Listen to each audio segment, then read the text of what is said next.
Welcome to Cackling in the Void. My name is Ashley. And my name is Kaylee. Let's see if the void echoes back today. How are you doing today, Kaylee? Today I'm feeling, I think, better than I did last week. I think I'll be able to, not be so all over the place with these chapters. You were a bit of a gremlin last week. I was. And that's okay, because we all can have gremlin weeks. Yes, it's I fine. agree. I also just want to say congratulations, Ashley, for, I don't know, doing new and better things in your school. And I finished finals, thank goodness. And mm-hmm. by the time this comes out, I'll either be in my last week of CNA classes or a CNA, like, I have my license. Exactly. And I was going to say, and congratulations on getting into your program and getting your license or doing whatever you're doing right now. She's like, whatever you do, Ashley, I don't even remember. Yeah, I don't know, but I'm sure that it's great and you're a loving, kind person. You're going to help all of the kids ever. So Why, thank you. I hope so. there it is. Yeah. But I'm very proud of myself. I got 100% on my microfinal, so I'm riding this high. Thank God, because I did not want to retake that course. Oh my gosh, that would have been awful. honestly, I was going to be pretty upset if you didn't pass it. To be quite honest, You would have heard. I was. You would not have heard the end of it, and I think that's why you would have been upset. Absolutely. But then not only that, you would have never heard the end of it. Never. I would have definitely said something. Actually, Well, actually, Ashley, it wouldn't have been that hard to get a higher grade. Really? Do you want to come take that test for me? No, I'm not in school. I already graduated so long ago, and I choose not to go back to school because I don't hate myself anymore. Oh, that's good. Are you sure? I do a little bit, but it happens. That's a part of the human condition. But, going to school is not part of the human condition. It's different. No, it's not. It is quite awful. I don't recommend it, but also stay in school, kids. Yeah, stay in school. Do better things. I don't know. Yeah, don't not go to school. That's not a good life choice. But like if you don't want to go to college, that's fine. Just stay in school until high school so you don't get in trouble later. Yeah, just, graduate or get a GED. That's really all you need in this life anymore. So, Yeah, right? Thank you. Thank you for yes, I agree. But to be back on topic, we're going to be talking about chapters 30 through 32 of Fourth Wing today. We decided to start splitting them up more than just like 5 chapters by 5 chapters because one of our episodes was 2 hours and 44 minutes long, and we both kind of said, that's a bit long. Let's start cutting these up. And they were just taking time out of our day to film, so we're cutting them up a bit more. Which, as you guys would know, if you guys tuned into our last week's session where we did do a smaller cut of it as well. But we're enjoying it. We're still having a good time. I was like, that's fine. You can repeat yourself all you want, Ashley. Just gonna but yes, I did. Thank you, Ashley, for knowing. All the time. 24/7. We are starting in chapter 30 though. And It's it starts out pretty spicy in this first length of the chapter, because if you guys remember where we ended last week, Violet pulls him into a kiss, and they are in Violet's room currently. Yep. And I will say a lot of this is gonna be talked about by Kaylee. I am asexual. And so I did not do good notes for this on my end because I had no idea what to write down. So this episode will primarily be Kaylee talking and me just chiming in and going, I thought this was kind of fun. So thank you, Kaylee, for taking the brunt of this episode. You're welcome. I'm just doing my parental duty because I am your daddy. Okay. back to the thing now.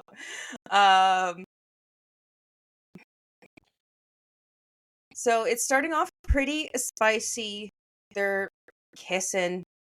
I think there's something to note that is kind of interesting is,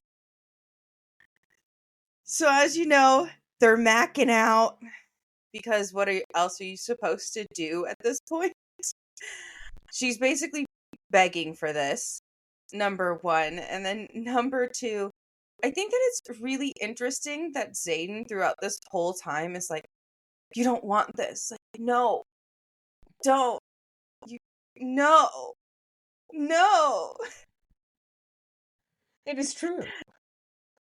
It is true. And the reason why I bring it up and I laugh a little bit is because that definitely plays into a little bit of their power dynamic when they're participating in intimate times like this. We definitely see that Xaden is more of the aggressor in most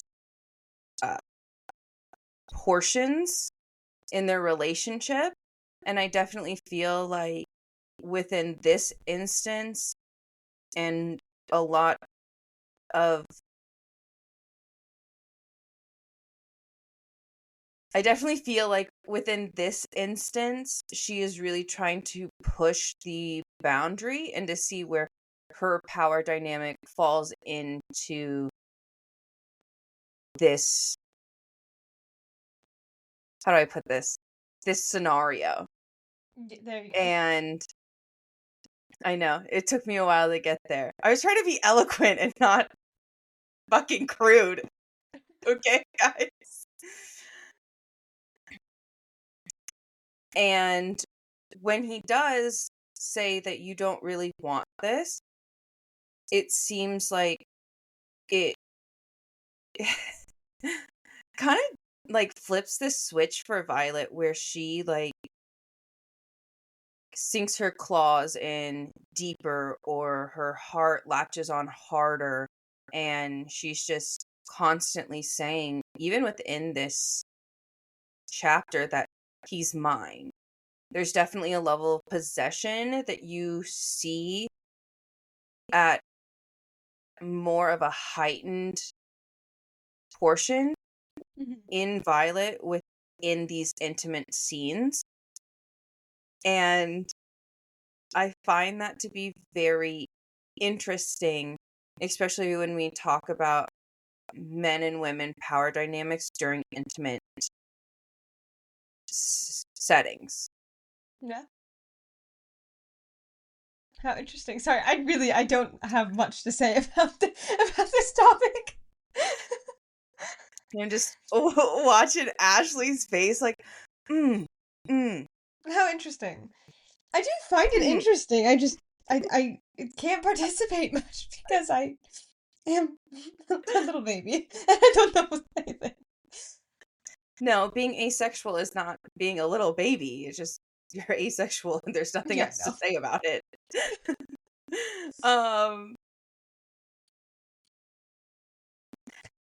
And as she's, as they're finding their power dynamic, and she's pushing the envelope with Zayden a lot more than any other circumstance that we've ever seen them in, because the last technically intimate settings that we've seen, all they've ever done is kiss, and this is definitely the chapter where it happens. They actually have sex, so it happens. Crazy, I know. Did you know that people have sex? You know, I did, but Ashley, did you know? Did you, I could have did gone you know blissfully that people unaware. do that? Just my entire life. That's nice. I do want to put and mention that Ashley put this note down. I laugh. Instantly hard anytime she is near. I'm sorry. Cackling. Cackling in all caps, cackling, because it was so funny. I will like to talk about this one because they're Right. going through this entire time, and he's like, "You don't really want this, like, um, you're gonna hate me. You don't want this." And then she's kind of like, "Oh, like, is there somebody else, or maybe you don't want this?" And he's like, "Does this feel like I don't want you?" And like he takes her hand and like slides it along his leg under his pants. And then he's like, "I always fucking want you." And then he goes, "You walk into a room and I can't look away. Anytime you get near, and this is what happens. Instantly hard. Fucking hell. I could barely think when you're around." And I think it's so funny.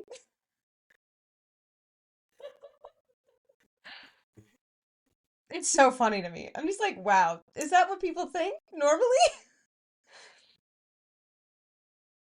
Not no. I'm gonna be honest about it. Um,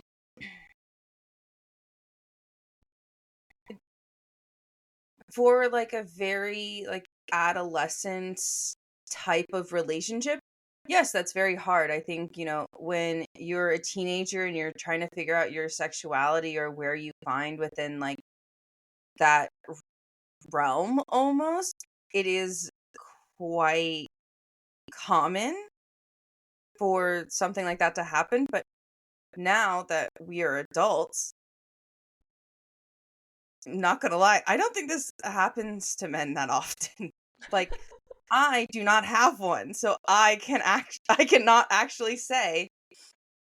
But in my experience, no, it doesn't happen. I just found it so Like, funny, and I needed to talk about it because it's really funny to me, and it's just funny. And it's just the way but he says also, it too. I mean, I think that it shows like his conviction for being really, really into her.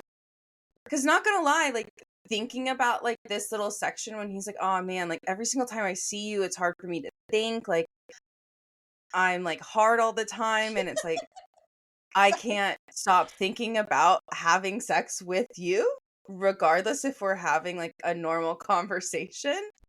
I think is in a way like flattering, but Okay. also at the same time, I don't know if this happens only to men that are actually in love. Mm. So that's where I'm also like, hey, if you guys are married or have like a partner that you really love that is a male or a penis haver, ask them these questions and then comment down below if this happens to them quite often. Because I would like to know, I guess. Ashley doesn't need to know, but it's just for me now, I guess. Well, I'm curious because of this, but I don't need to know. But yes, I thought But that I do. it was funny. What were you gonna say? No, I was gonna say I do think that it happens to mostly people that are in love, which is understandable. I think that anybody that's in love that sees their partner has these large welling feelings of emotions and things like that towards them, whether that be emotionally or sexually. It does happen. Yeah. I also love that in this chapter, she mentions it quite often that Xaden tastes like mint all the time. How interesting. Like he smells like mint, he tastes like mint, he just mint and Xaden synonymous, like synonymous nouns or synonymous what adjectives? Do you like? I don't know. I'm not taking an English class anymore. Me, I have not in a very long time. That's why I looked at you like that. Like, I haven't taken one since last year, which I know is longer than yours, or shorter than yours, but you think I remembered anything? I don't know. Did you remember anything? No, clearly why I'm struggling with putting that together. So I do have another point that I would like to make as we kind of get along more into the chapter. But I'm gonna let Kaylee continue, and I think when you read the notes, you will know exactly what I want to talk about. Because I mentioned it when you and I discussed the book when we first read it. So, continue, please.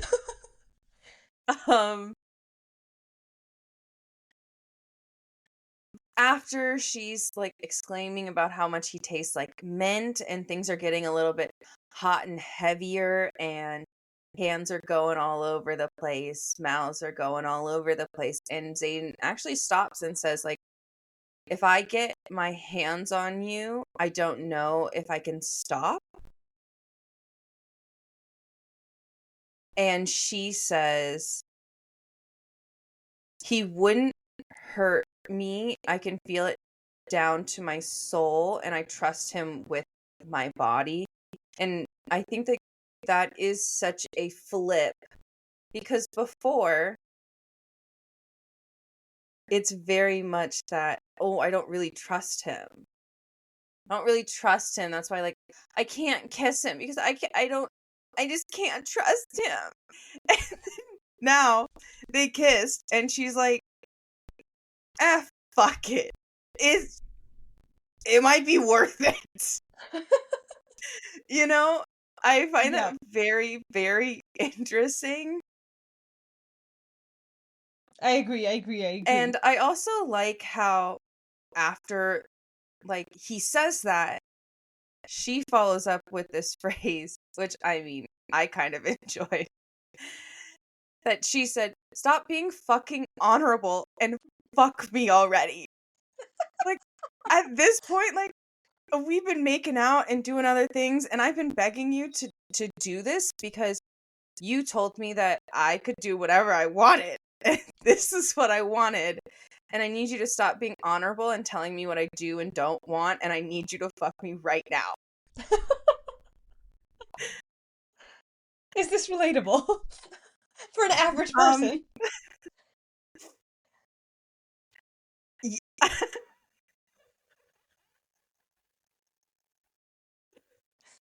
Sorry. Yes, it is. There comes like a certain point in time when you're just like,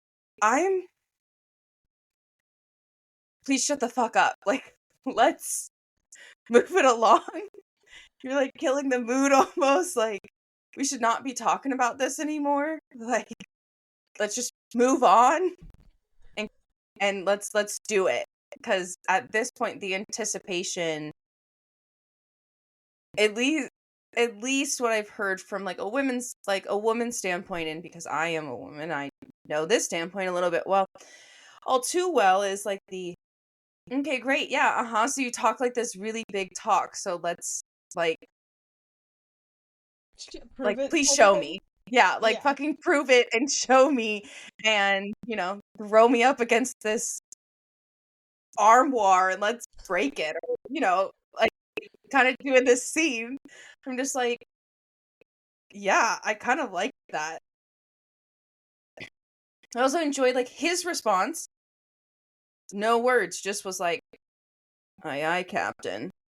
And like got in there and did it. Yeah. And and did it. I know that Ashley wants to talk about the. Are you gonna? Yes. I'm glad you knew what I was referencing. Yeah, I was like, I really. specifically this one. It is. Yes, I am an asexual, but I also have read plenty of smut because this is the type of books we read. It's fun, so I'm asexual, so it kind Also, of makes it. I do just want to throw it out there. As Ashley is asexual, these are not my book suggestions. These are Ashley's book suggestions. I would like to say this one was from our other friend, though. Yes, but there are certain romance novels that Ashley was like, we need to read these. This is true. So So yes, I have suggested these are not all from Kaylee. I do suggest these books. Yes. Because I want to say like, oh, like why do people like these? And it's like I'm not against reading smut. It's just I have a very different view on it. And I don't hate it. Yeah. It's just my brain processes it differently than an average person. Mm-hmm. That's it. Anyway, so one thing that I really, really did enjoy about this series and how it was written was how this author wrote like atomically correct language for women's like parts and things like that, which I really, really did enjoy. Like they do use like clit. They don't use like, oh, like the apex of my thighs and like the very like she uses those too, but as I was rereading this, it is a lot more of like, oh, my clit, or like more atomically correct, whereas a lot of other fantasy novels, specifically, because that's normally what we read, never say that, and they never really get into the atomically correct language like they do for men. They don't really do that for women. It's like, oh, the apex of my thighs, or her core, or something like that. And I really did appreciate how she actually used atomically correct language. And I remember when I was reading this for the first time, I was like, oh my gosh, like it threw me off guard. I was like, wait, but I like it though, because I'm like, yay, please. You didn't want to hear that when he touched her that her core was budding into a mass of nerves and pleasure. You didn't understand what that was. So sorry. I knew what it meant. Yes, No, I I am know. I was asexual, but giving I you a do hard understand the time. terms. Just giving you a hard time. I It's know, fun. no, I love it. No, I love it. But no, I just enjoyed it because I feel like we don't see it very often, and I think that we Mhm. should be able to use women like atomically correct language like we do with men. And this is the first time I've really seen it in a fantasy setting. And I love it too, because that means that this is a good frame of reference for any man that wants to read these books and know when ladies are like, hey, like, could you move it like more to this amicably correct body part? They don't look at you and be like, I'm sorry, I've never heard of this. Where is that? And you're like, never mind. It's okay. It's fine. We'll let it go. It's okay. But also, I did enjoy it how it was like such a difference between other like you said, Ashley, other fantasy books that we've read, and they're specifically talking about fae and fae interactions only. That is true, yeah. And like we've been saying, we did find this book really refreshing because they're humans, and she uses very blunt language and doesn't need to personify her characters to have human traits because they already do, because they are human. Mm-hmm. And again, like it. Go ahead. I think that it flows well and that she made the right choice to keep with that type of language. Yes, I agree. And I think also, I know, like, we've talked about more in the beginning of the series, how refreshing it is for there not to be, like, fated mates and stuff like that. So, a lot of the time when fae have sex for the first time, it's, oh, like, this is, like, their bonding, and now they're fated mates, and they will be together forever because they're immortal, and there's like golden streamers and so it is refreshing for that not to be it. Like this was a choice they both like made themselves, not because fate kind of guided them there. You know? It was That written makes sense. There's not, historical lineage saying that this is going to be who your partner is when you like are ready to marry or do whatever, Mhm. But yes, I just wanted to touch on the atomically correct language. Ashley really enjoyed the atomically correct language. I did. I was like, wow. Because we normally get it for men. We get it more so Yes. with men than we do for women. Well, because me trying not to be insensitive. But I feel like there's a less flowery language to use That when is true. describing a penis. That is true. That is true. But that also says something about our society, but that's okay. Yeah. They use sword and length and Stop. they do. I'm sorry. Am I wrong? Because they No, do. I They just use forgot sword about the language. sword one. Oh, how could you ever Hey, forget? what was that from? Yes, they do use that language, but I'm trying to think of other ones that they use. I think length is the most common. Probably yes. They just want to like try to make it seem like it's bigger than it probably is.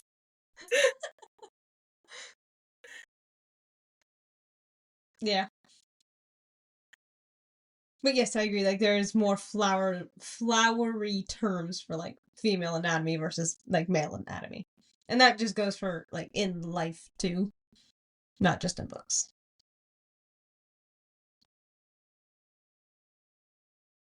Yes, actually I would agree with that. Now that you said it, I was like trying to think about all the things that it could be like referred to as. Yes. Yeah. I was like, think of 110%. what they tell children to call it versus like, Oh, I have no idea. Me, I was like, I have not been around a child and needed to explain what a vagina was and what a penis was in so long. So please explain to me, Ashley. well, I know that like a lot of the time they call, or like they tell, like, oh, like, that's one I've heard. I've heard like your flower, your butterfly, your something, like very pretty. And like Mm-hmm. something that isn't, hey, this is your vagina, you don't want people to touch that. And then, and in turn, like if they do get touched, if you say, oh, they touched my flower, they touched my butterfly, that doesn't hold up well Okay. as if a little 2, 3, 4-year-old kid is going, they touched my vagina. You know what I mean? Do they imagine that? Not to get like gross, but like, ew. Yes, no, it makes sense. But also like I guess you're right. Because like what do little boys get? Penis. Yeah, kind of it, right? Yeah. Yeah.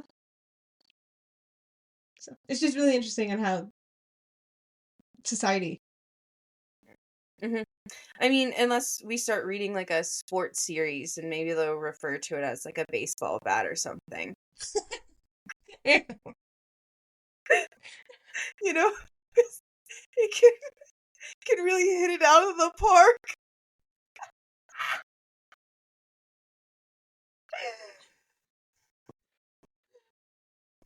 It's terrible, but Okay, I I'm so commend you for it as well. thank you. Me just trying to think of more ways to describe penises. Anyway, well, back to the reason why everybody's here, not us just naming penis names. They do Yes, both confirm that they're both on, like, birth control, and, like, Violet Oakley's like, oh yeah, people don't want squad babies. Like, they don't want babies in the squadron. Like, that sounds terrible. absolutely. I would agree with that. Also, I think it's very interesting to note that I don't think was like touched on like when we actually like talked about it as much, but the fact that Zayden is on male birth control. That like Mm-hmm. Zayden is also participating in whatever it is, and I'm Yeah. really here for it. Yes, I agree. I like that this world has male birth control. Well, technically ours does too. It's just not as commonly used because Yes, try not to yes. derogatory, but insert derogatory terms here. Yeah. But I like how it's, and like we said, oh, I guess that hasn't happened yet, but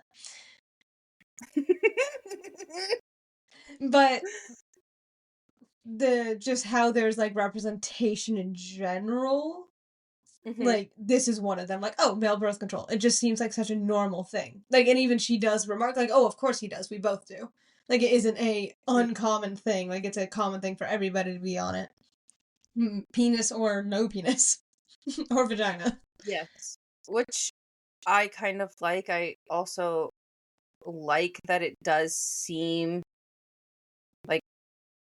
like you said, common, and that it's not a question or anything bad, and the fact that it's not an uncomfortable topic or like thing to bring up. Like the fact that it's not Mhm. awkward or uncomfortable in any way to ask if this guy's on birth control. Yeah. Yeah, and I think, don't they just kind of blurt it like, oh, I'm on birth control, and he's like, so am I, or vice versa? I think Yeah. he says it first, actually. Oh, I was wrong. It was actually Violet that said that she takes the birth control first, but I mean, I guess it's called fertility suppressant. But I it mean, very much is like, I oh, I take the fertility. Oh my god, fertility suppressant. Of course, we both do. Last thing anyone wants are little squadron babies running around, but it's better said than sorry. I would agree. It is better to check than to ever question if your partner is taking the proper precautions. Mm-hmm. Especially as a woman, you should just always like be able to voice your preference, especially if you're not. Okay, side tangent, real world tangent coming up right now. I'm so As a ready. woman, if you are not on birth control, it is a completely normal conversation to have with a partner or even just a random hookup before you guys hook up of what is your preferred method of protection. And that could be anything. Not going to judge. This is your choice. But I think that it should be spoken about and it shouldn't be an awkward thing because you have a duty to yourself to respect yourself and to take care of yourself, especially because you don't know if that person's always going to be around. Yeah. End of conversation. That's it. Make sure you always ask your partners about birth control, condoms, vasectomies, hysterectomies, all of the above to make sure that everybody is safe. Also, it's not an awkward conversation to ask your partner if they've had STD tests. And I also think that it is not, you shouldn't feel weird or uncomfortable saying no to somebody if you want that STD check to be within a certain time frame. And that's all I'm gonna have to say about it. I'm just saying sexual health is a big thing and we should advocate for this. I Sorry. agree, Kaylee. I agree. And also, please disclose if you've ever had an STD before having intercourse. I know that, like, that's more common than birth control, but, like, please just tell people if you've had any. Please tell people about your sexual history. Again, birth control, STDs, vasectomies, blah, blah, blah, blah, blah. Yeah. Don't be crazy, okay, people? Calm down. Yeah. I agree. I agree. Be smart. Don't be dumb. Yes, be very smart. Don't be dumb. I know that sometimes it's hard not to be dumb, but when it comes to your sexual health and your physical and mental health, that's not an area to be dumb about. So, we encourage everybody to be smart and to talk to your partners regardless if they are going to be a one-night stand hookup or not. Go off, Kaylee. Yeah. Now, We're circling here back for it. to this book. Luckily, they're both on birth control. Actually, it's fertility suppressant. What? Fertility suppressants. Which It's I really kind of hard to actually like the say. name. It's such It's a hard to say, but I mouthful. kind of like the name. I personally think that in a scientific term, it sounds better than birth control. Would you like to continue, Kaylee? Yes, we're talking about the book now, actually. Yes. I know we went on our side tangents. Please continue. Yeah, not about Kaylee's TED talk about sexual and mental health. Which is very important, but let's get back to the book. Very important. But back to the book. They kind of mentioned this, and Zayden openly mentions that she is going to be the death of him, and she says it in her mind that he's most likely going to be the death of her too, which I think is very interesting that you guys have only kissed twice. Mm-hmm. Once underneath like by the parapet, or when the dragons were fucking. yes, when that was I was waiting for like your, well, actually it wasn't the parapet, it was this. And I was like, okay, yes. I was like, please fill in blank of place. I forget where it was. All I remember is the dragons were fucking, and then yeah. Yes. Kissed once when the dragons were fucking. Kissed twice. The second time was when they are leaving Montserrat and he needs her to literally fucking leave. And then now the third time they kiss and they sleep together, and they're already like, and she's like, he's gonna be the death of me. Oh my goodness. And I'm like, damn. Must be nice to really be like when I say it like that, it's like, it must be nice to feel like so secure in what you're feeling for you to know that this could really be a bad person that you're falling for. That means that you at least have a wide variety of feelings, and the scope of your feelings are not necessarily super broad anymore, which is kind of nice to hear. Mm-hmm. But then after this, it's very commonly stated that she doesn't really know much about him, and they just destroyed her entire room, everything in her room, and are bringing in a new armoire. Yes, you did forget an important detail that I know you are going to want to talk about later. Love it. When they, are fucking, they both, like, lose control of their powers and stuff, like their signets. So Violet is catching trees on fire outside because her lightning is going insane. And Zayden's shadows are kind of spewing everywhere. Flitting about, Oh, yes, you're right. Actually, I am going to want to talk. You're right. I do want to talk about that. I think it's really interesting in like this world specifically because they have actual magical powers. That is something that they have to be so aware of, that if they are not in control all the time, that their power just kind of like leaks out of them. And interesting that that kind of comes up as well. And she does end up asking, kind of after they've destroyed their room and everything, and brings up the scars on his back again, because this is what now, the second time? Yeah, because she brought it up when they were flying and then, like, on the mountain. And she was like, oh, like, what are the scars? And he flies away. Mm-hmm. And then, so she asks about them now, and he actually does end up telling her that there's 107 of them, and she kind of puts together the pieces of, like, there's 107 marked ones, and he's like, yeah, I got them. Like, it was me pledging my alliance to Navarre, so we all could have a chance in the Riders Quadrant.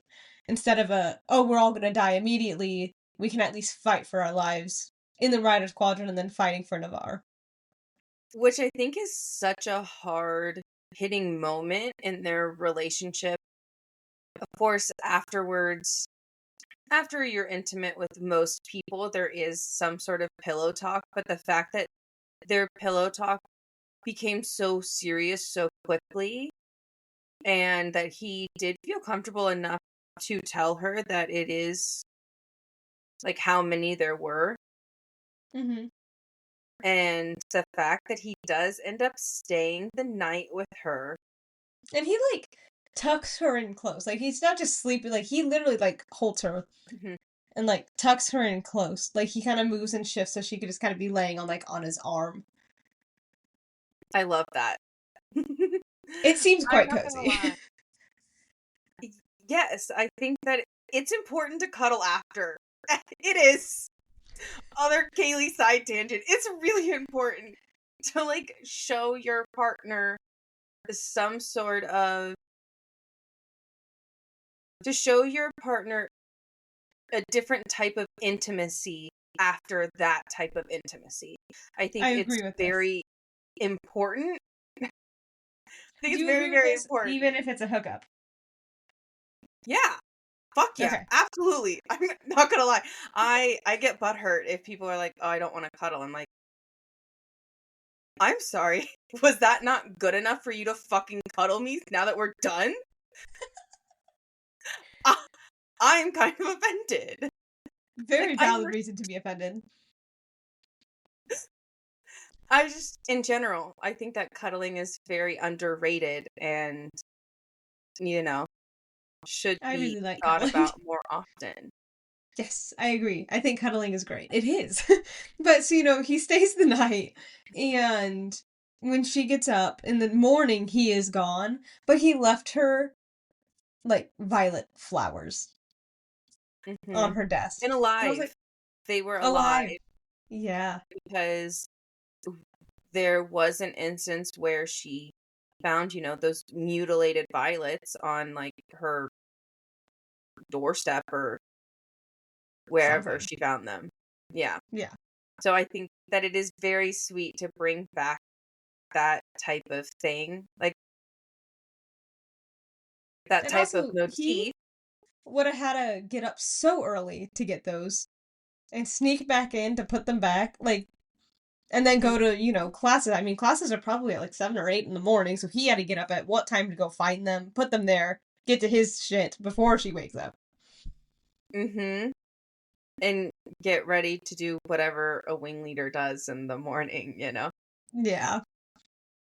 No idea. Now that Violet has channeled and has manifested a signet this is the first time we actually see her and Professor Carr go off and do like a private lesson almost. Mm-hmm. And they kind of delve into the reason why she's getting these privates is because the signet hasn't been seen in so long, and they want to make sure that she's ready to go. Mm-hmm. And they end up taking her to the field, and Carr has a bunch of targets set up, and he's like, hit the target now. And she's like, I don't know how, like I can't summon it. And Professor Carr asks blatantly, well, when was the last time that you wielded, and what were you feeling? And in Violet's mind, she was like, oh, I was feeling like this overwhelmed, like Emotions. orgasmic emotion. And Taryn, because Violet tells Professor Carr, I can't, like, I can't just summon these emotions. I don't know. I don't have them. And she's like trying to make these big excuses. And Taryn in her head just so very nonchalantly is like, should I go get the wing leader for you? Because Taryn obviously knows that these types of feelings or this person can bring this type of power out in her. I love it. I do love it. And he also, then, as you kind of keep going, you know, Professor Carr keeps calling her frail and calling her, you know, like weak. And and it's she does kind of call him on it, and she's like, "Oh, you're because Taryn is getting protective. Like he's not if he takes one step towards you, I'm here. I'm not leaving. You're gonna be okay." And Carr's like, "Hey, your dragon doesn't trust me," and well, then she's like, wow. Then the teacher's also like, oh, that means you don't trust me. And she's like, well, you keep calling me frail. What am I supposed to think? And I was there the day you snapped Jeremiah's neck, his signet manifested, and you, like, snapped it like a twig in front of all of us. And, which, very wild. And, you know, he kind of goes into the whole thing of why, which is he was an intrinsic, and intrinsics can't live because um it says like, oh, he was in a considerable amount of panic. It's widely known that intrinsics aren't allowed to live, and I ended his suffering before he could see it coming. And then Violet says, "Oh, I'll never understand why mind reading is a death sentence." And he responds, "Because knowledge is power. As a general's daughter, you should know that. We can't have someone walking around with unfettered access to classified material. There are security risks to the entire kingdom." And Violet in her head goes, "And yet Dane is living." Mm-hmm. But he's the perfect man. He just wants to help everybody. And then Taryn in her head goes, Atos will be useful to them as long as they can keep him under their control. His power is also limited to touch, so it's more controllable. So that's the reason that Dane, one, his signet is classified because it is a form of intrinsic, I guess, and then he has to touch somebody in order to be able to read their memories. Yes, I also just find that that statement is so interesting. The way that he said that we couldn't have somebody with unfettered access to classified information because they could bring down all of Navarre. Like they could bring down like the whole country. And it's interesting that he says that, especially within this writer's quadrant, because aren't they all conscripted, loyal people to Navarre? Like, is this not Navarre's war college? Is this not your country. How interesting. Yes, I find that very interesting, especially because the practice of killing intensics has been around for a long time. This is not a new thing. Mm-hmm. And so for me, that is confusing, as yes, there has been a rebellion in Navarre that has been mentioned, aka Zayden's father's rebellion.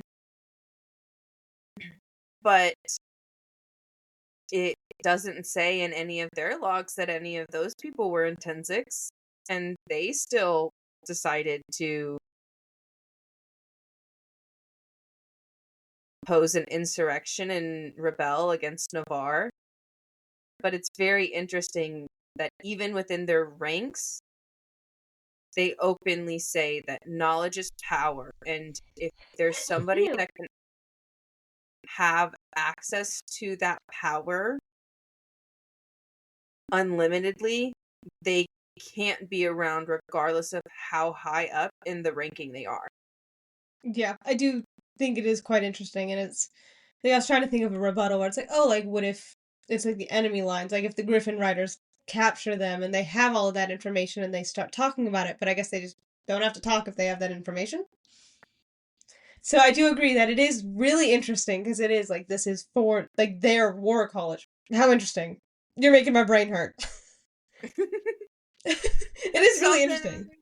to think about, just in general. It is very interesting. Wow, how interesting. Yeah, I mean, I know that it is. Also, Ashley has not heard me make that statement before because I didn't bring it up when we were doing notes or No, anything you like didn't. that. So it was definitely like a I've been thinking about these chapters, and this is what I found kind of odd about it. Like, what do you mean? I do hope that we get some more information on Intensex in later books. Hmm. Because I want to know things. I think it'll be. I have a few theories, but we cannot talk about that until we're there. I also think that it would be interesting if scribes got power almost, because I feel like a scribe, their biggest like power that they would like want to like have would be an intrinsic, wouldn't you think? Right, yeah. No, that makes sense. But I don't know if they can get power because the dragons is what channels Hmm. the power through. I don't think that they can because they haven't mentioned it. They also say that like infantry and other branches of the military that are not writers, they openly state that they don't have powers. So, Yeah, that is true. but it would be interesting. It would be interesting. So we're gonna have to wait and see because we don't know. Like, genuinely, we don't know yet. No? And so then, as she's trying to wield lightning up with Professor Carr, Zayden kind of talks into her mind and is like, "Why are you so far away?" And then she's like, "Oh, like he took me to this mountain to practice wielding." And Zayden starts sending her like images and stuff of her last night and like his desire through her so she can wield lightning. It's so funny. I just think that it's really hot that Zayden can do that. Like through their bond, I think that it's kind of I think it's kind of hot that he can do that, because imagine being in like a very intimate setting and thinking about your point of view, and what you're seeing is completely different from what the other person is seeing, and the fact that she did get to see almost like what he was seeing and what he was feeling during it, I think is kind of hot. Because you don't normally get that from... Really, you don't see into people's minds and get their desire for you? No, you don't get that. I know, it's shocking. But you don't really get that. But it did help her with that emotional response, and she was able to wield after that. So, you know. It's convenient. Yeah. And then, she ends up wielding lightning, and, she kind of like, oh, wow, like, this is gonna be really hard. Because she tries to wield, like, 5 more times, and she's like, this is gonna be really hard. Like, this is exhausting. And then that leads us into chapter 31. Which we have written down that the beginning excerpt is July 1st is the anniversary of the Battle of Aratia and is hereby proclaimed Reunification Day and will be celebrated throughout Navarre on this day every year to honor the lives lost during the war to save our kingdom from separatists and those saved by the Treaty of Aratia. And so in blatant terms, I just want to... Thank you, Kaylee. Say this for the class. They're talking specifically about the rebellion that happened that Xaden's dad led. They called them separatists because they were trying to separate themselves from Navarre. Crazy English. As well as when they say it seems so odd. It's like,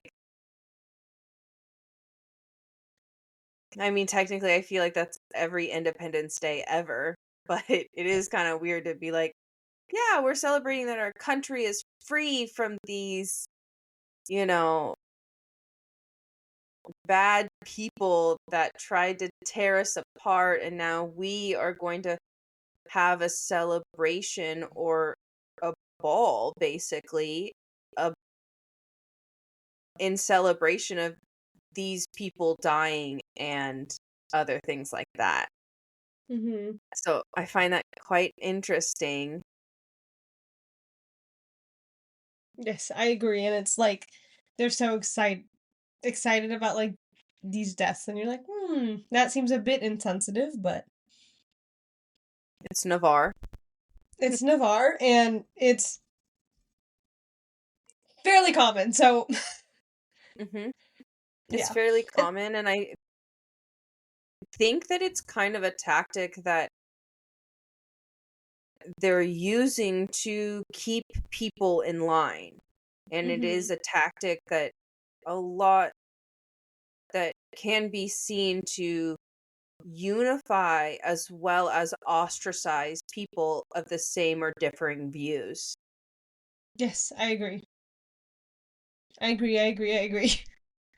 And so, this chapter does start with Xaden coming into her room, and he starts helping her clean up from the night before because, again, they made a huge mess and broke pretty much everything. And he does walk in and he goes, wow, I somehow convinced myself today that we hadn't done that much damage, but yeah, wow.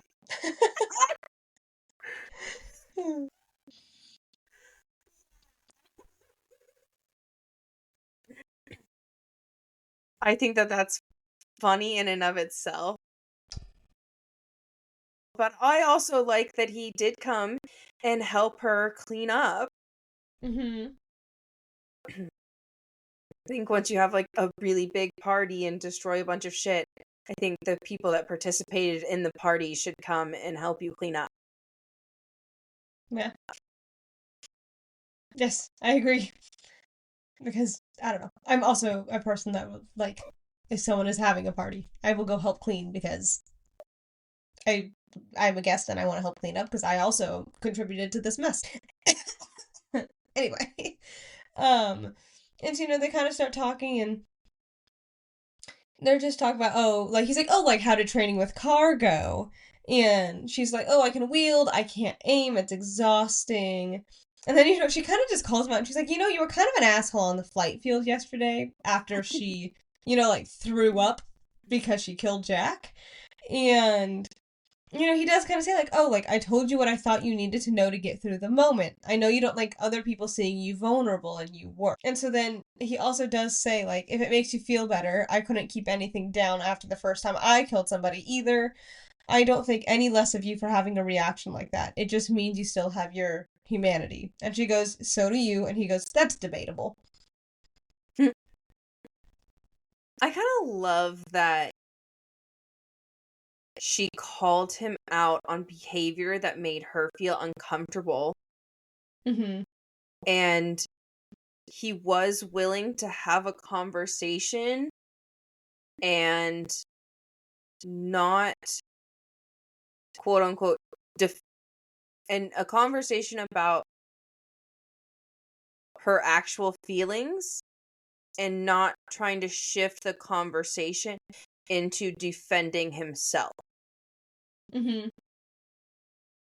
And I like that he gave her the example and openly said, and then had empathy with that, and also said, well, I also remember when I first killed somebody, I also had the same reaction. Mm-hmm. And his, like, slight, I don't have any feelings, like, I've lost all my humanity statement at the end is kind of funny. Yes, I agree. Because I think that there are certain lines that Zayden just is like this dark, brooding, emo kid. I mean, okay, first of all, I'm not talking any hate because I am an elder emo. I'm a goth at heart. Like, don't worry. I get that feeling. But also, at the same time, it's so funny to see it written out. Because it's almost like you can't take him seriously when he's like, I'm dark and I'm brooding.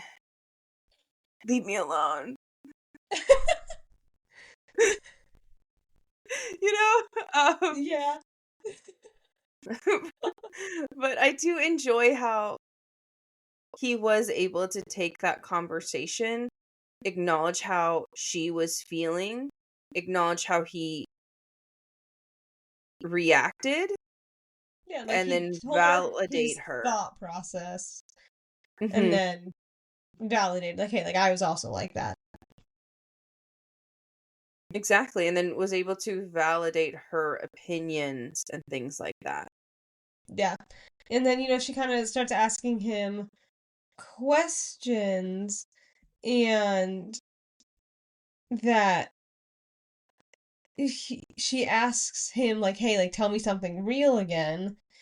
And she's like, oh, like, where were you on the day, like, about right before the gauntlet? Like, you were in your flight leathers walking from the flight field. And he does eventually tell her that he was at Athbean, but she can't know why. And she's shocked that he told her.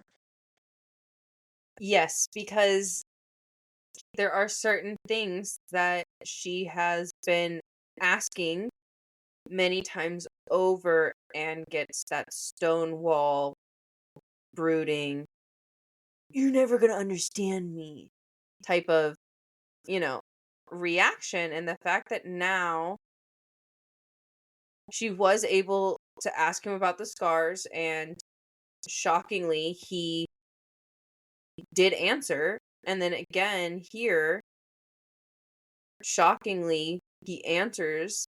And I think that for her, it's giving her a lot of reassurance on where he stands in their trust Yeah. together. Yeah, because he's realizing, like, oh, she didn't tell anybody about the tree incident, or she didn't tell anybody, like, about these things. So, like, maybe I can trust her with some things. And, their relationship is finally having, like, this trust that they didn't have before. And it is nice to see. As they are packing and stuff like that, or like cleaning things up, she finds the book that Mira snuck in, and she ends up dropping it and it cracks at the spine. And something's peeking out and it's a letter from her dad in the book. It is not that long. Great. So it says, by the time you find this, you'll most likely be in the scribe quadrant. Remember that folklore is passed down from one generation to the next to teach us about our past. If we lose it, we lose links to our past. It only takes one desperate generation to change history or even erase it. I know you'll make the right choice when the time comes. You have always been the best of both your mother and me. Love, Dad. And Xaden asks, what does that mean? And Violet says he got very cryptic right before he passed. Mm-hmm. And then you kind of find out that Violet's dad passed away a month after Brennan died. Yeah, but I find it.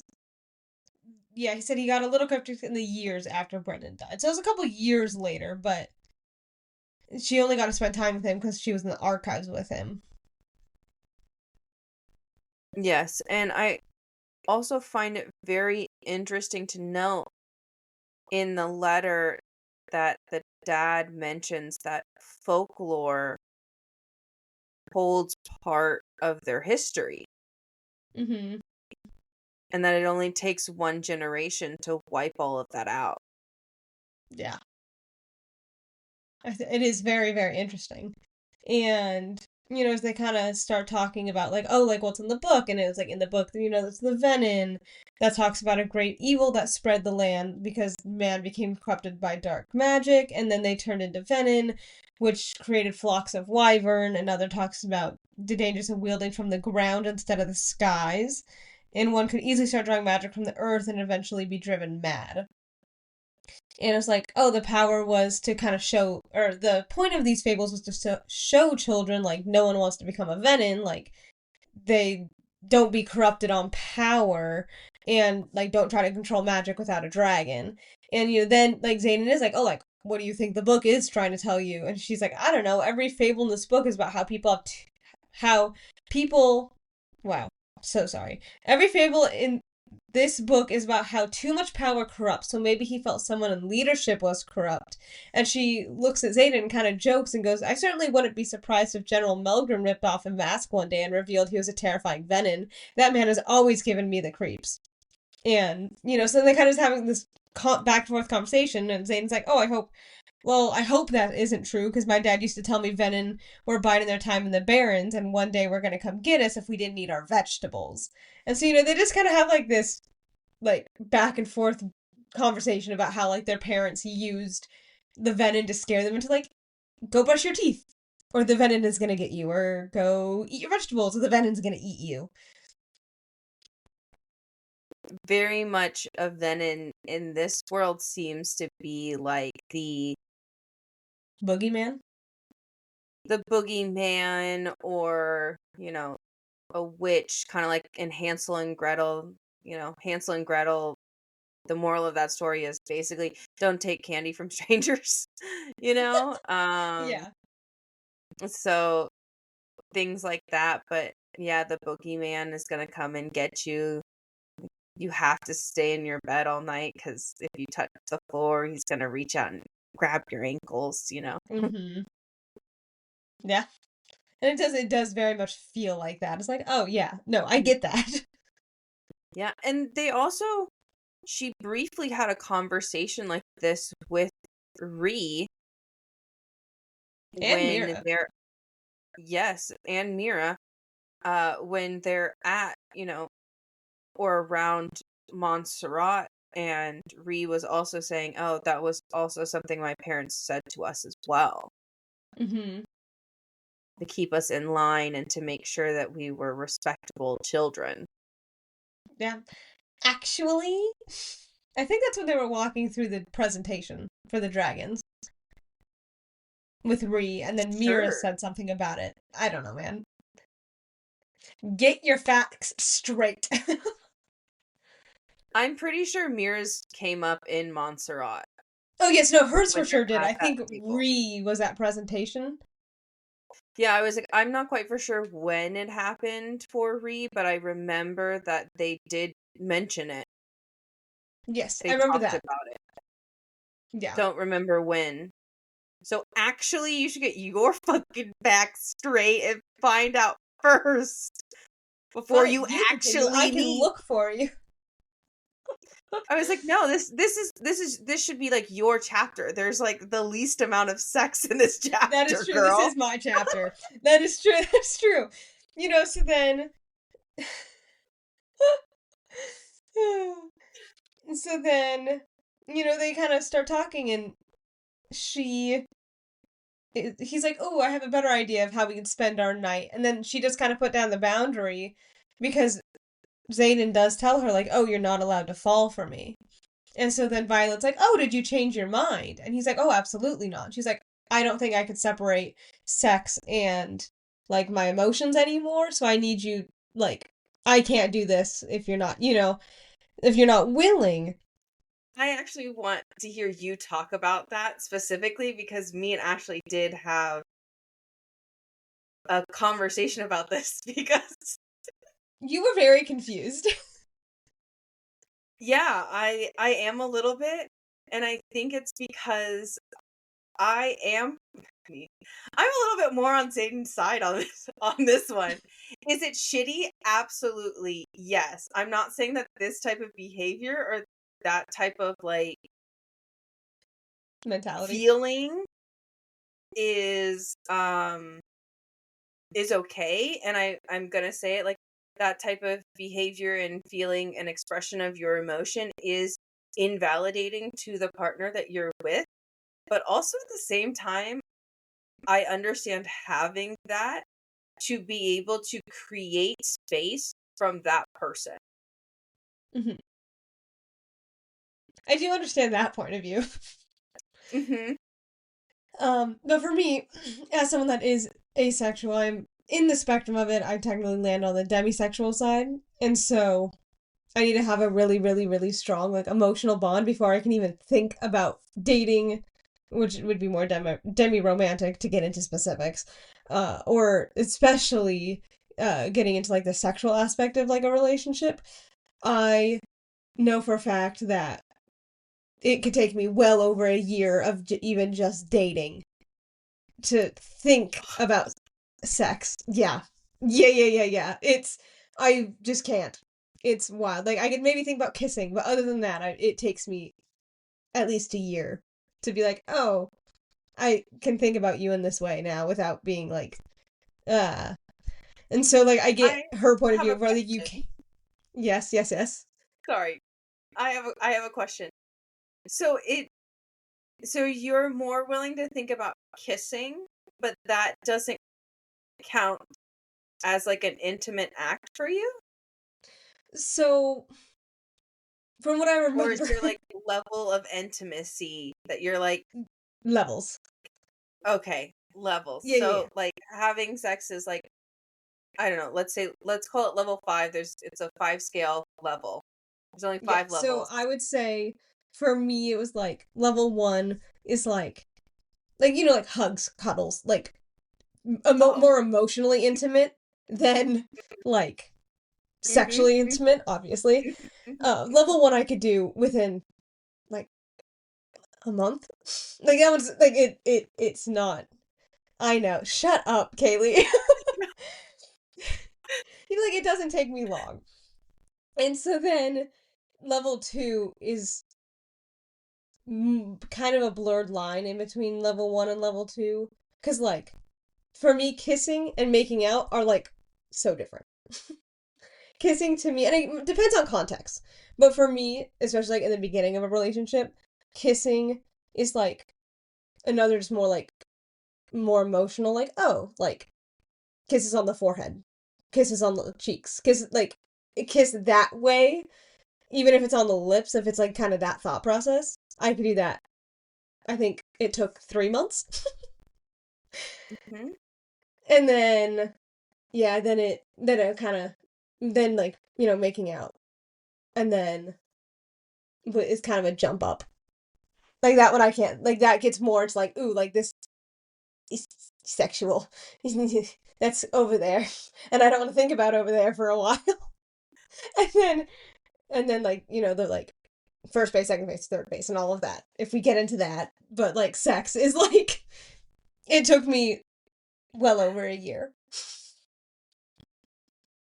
I didn't know that there was a difference in, like, levels of kissing. Mm-hmm. You seem baffled. I mean, no, I'm just like, I'm not baffled that you, as an asexual person, could have that thought process. I am now just tearing down my thought process and where I thought that the lines would have been drawn. And you're like, as an asexual, the way that your lines are drawn was different from a Allosexual. what is this? There it is, because they know all of the terms. Um, as somebody who is, one more time, Allosexual. mm-hmm. Thinking about what an asexual person would draw the line was very different from, you know, where you actually drew the line.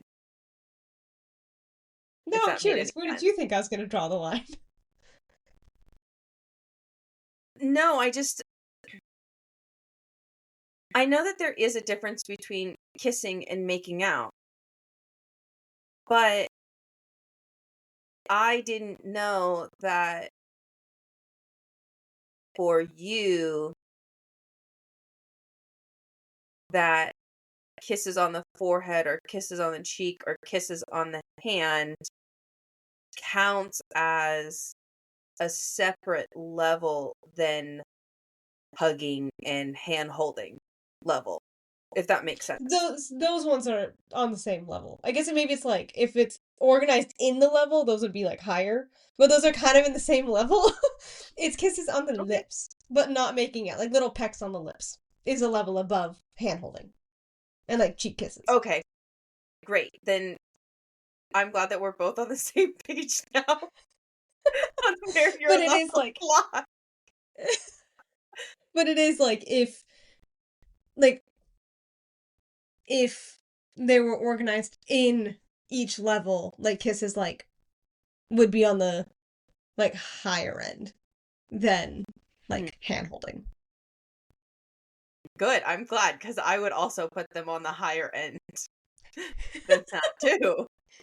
And this is just from my experience and how my brain works. Everybody does work differently. I would like to say that. I know that some people can't ever think about like that type of stuff, and that's completely fine. And some people have a different level system than me. Some people, I don't know. But this is how my brain processes things. And yes. Good job, Ashley. Thanks for sharing your feelings and your thoughts and Thank your you. levels with all of us. No problem. I'm glad I was here to share. Anyway, so then, so like I do understand her aspect of like, and her view of she can't separate her emotions from sex. I understand that. Very, very much. And then me on the flip side is, I don't understand why you can't separate it. Because I can. And that is where, like, you know, the other side of the spectrum is, I can separate emotion from a physical action. And I also understand that that is probably something that is like extremely like rampant in our like hookup culture today. But I think it just depends on whether or not you participate in the hookup culture for that to actually be a problem in your life. Mm-hmm.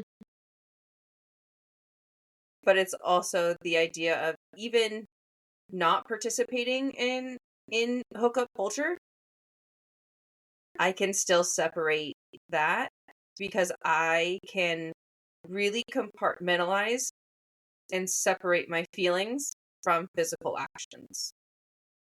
And I don't know if that's like something that everybody has I don't know if that's something that everybody can feel or that everybody has, or if that, like you were saying, obviously sexuality is a spectrum, and maybe that's just where I fall in the spectrum of these things. Yeah, because I know that, like, I can compartmentalize emotions and I can compartmentalize other physical things, but they're not sexual. Like, sexuality, like, sexual things is the only thing where I'm like, mm, emotions need to be there for me to even consider this at all. And, That's like, a relationship needs to be there. But, I was like, that's very understandable. I think that a lot of people want to find that connection. I feel like a lot more people are more on a, like a sliding demi scale than they would like to even admit. Because, yeah. you know, I think that's something that not a lot of people explore or really think about, the fact that, you know, somebody's mind can be the most attractive thing about them. And it's also like I don't find people attractive, which also I've heard is very bizarre. Like how I describe it is like if you're at like a painting gallery and you can acknowledge like, hey, like these portraits or like landscape photos are really, really pretty and you can acknowledge that, but there's no like sexual or like romantic feelings towards these paintings. That's how I see people. I can acknowledge someone looks pretty. I can acknowledge them like, oh, like they aesthetically look very nice. I've never once thought, I want to date them or I want to fuck them. Like I don't get that connection. Like at all. I can acknowledge they're aesthetically pleasing. That is about it. I love that shit for you. The inner workings of Ashley's brain, you guys. But I thought the painting gallery was a good way to like describe it. I think that that's a great way to describe it, because I think that is a good way to describe just sexuality in general, about people's likes and dislikes and what they're okay with and what they don't think that they're okay with. So I Yeah. liked the example. Thank you. I've had to explain it to some people and I kind of had to narrow down good examples, so. Makes sense. Yeah, people are very confused, but it's okay.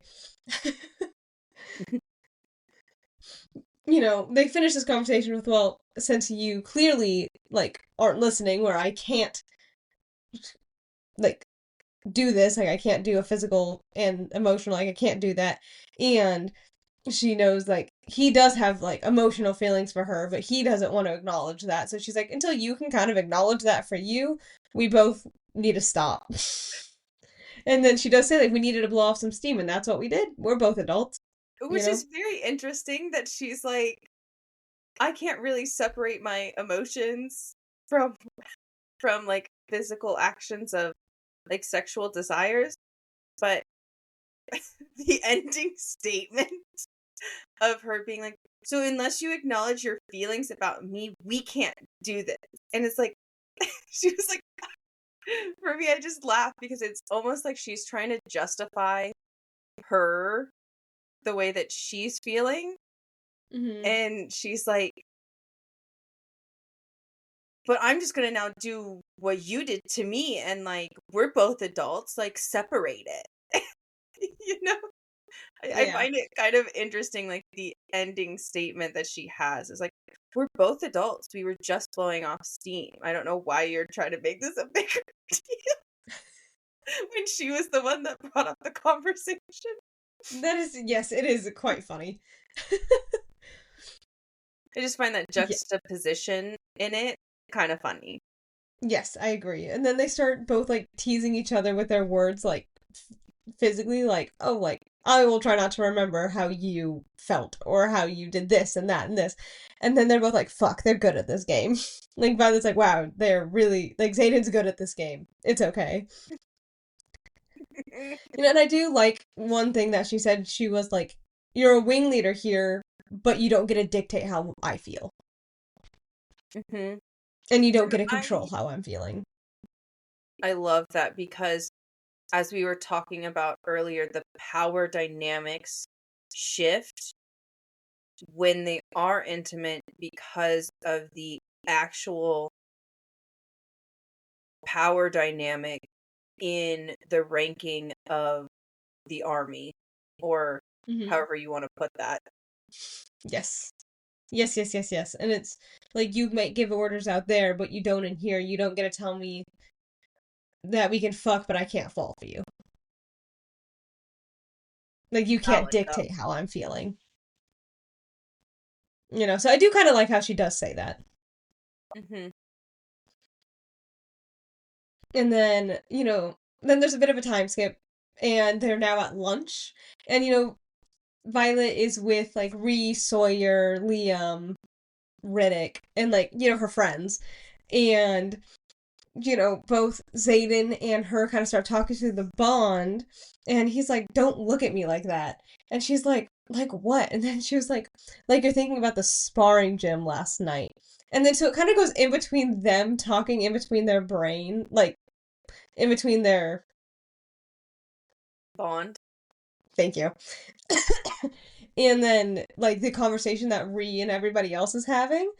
And she was like, "Oh, now that you mention it, because they were at the sparring mat and they're sparring, and then he ends up on top of her, and they both had to like stop themselves before like ripping each other's clothes off in front of everybody."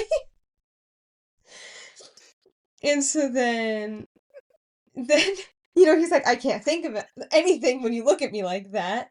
And then she's like, "Well, you're the one with the ridiculous rule about not falling for each other." And then he's like, "You're still looking." And then she's like, "Well, you make it hard to look away." And he keeps going, and then he's like, "I'm over here keeping my hands and memories to myself because you asked me to, and you're fucking me with your eyes. That's not playing fair." And then she drops her fork because she's shocked, and Liam is just looking in between both of them, like, yes, I know what is happening.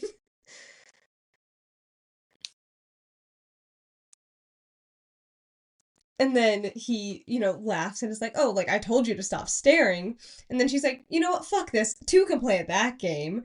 And is like, "If you could just man up and admit there's something between us, I would strip down to my skin so you could see every single inch of me. And then once I had you begging, I would drop to my knees, undo those flight leathers you're wearing, and wrap my lips around." And then it cuts off because he starts choking on his food. And that was the end of that conversation.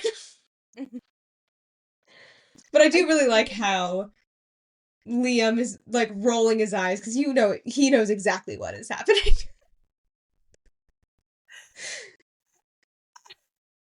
I love that Liam is just like this very like awkward middleman to their shenanigans, that nothing ever is like normal with them. Liam is always there and Liam is always present, and Liam just gets to be like, all right, they're doing it again, and we're just gonna have to deal with it, I guess. Turn away, everybody avert your eyes. Hide. Yeah, I do really like, and it's because no one else really knows what's happening, so it is really funny to see that, like, at least there's one character that kind of has a grasp on what's happening. And it's like, oh my god, okay, it's fine. I'll just sit here. It's fine. Yeah, in lack of better terms, just let it happen to me, I guess. Like, Yeah. Would you like to talk about the next little bit about the party and stuff?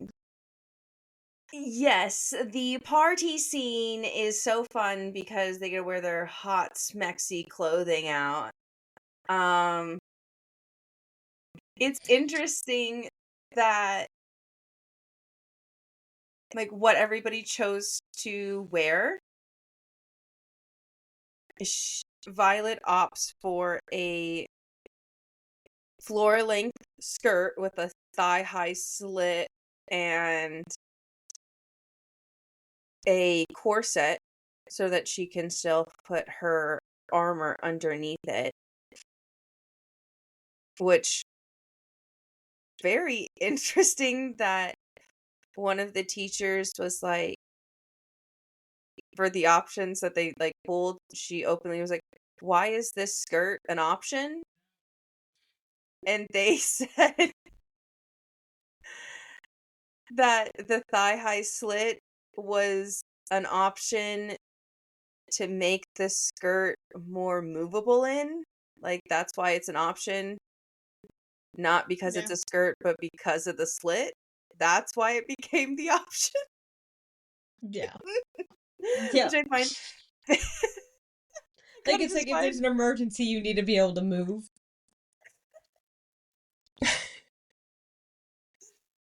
I just find it an interesting option. Like that's like the reasoning for the option. Yes, I agree. And then I also love the way that they like she describes Bree and is openly like Violet says when Ree comes down that she's like, "Wow, Ree looks hot tonight. That's crazy. Yeah.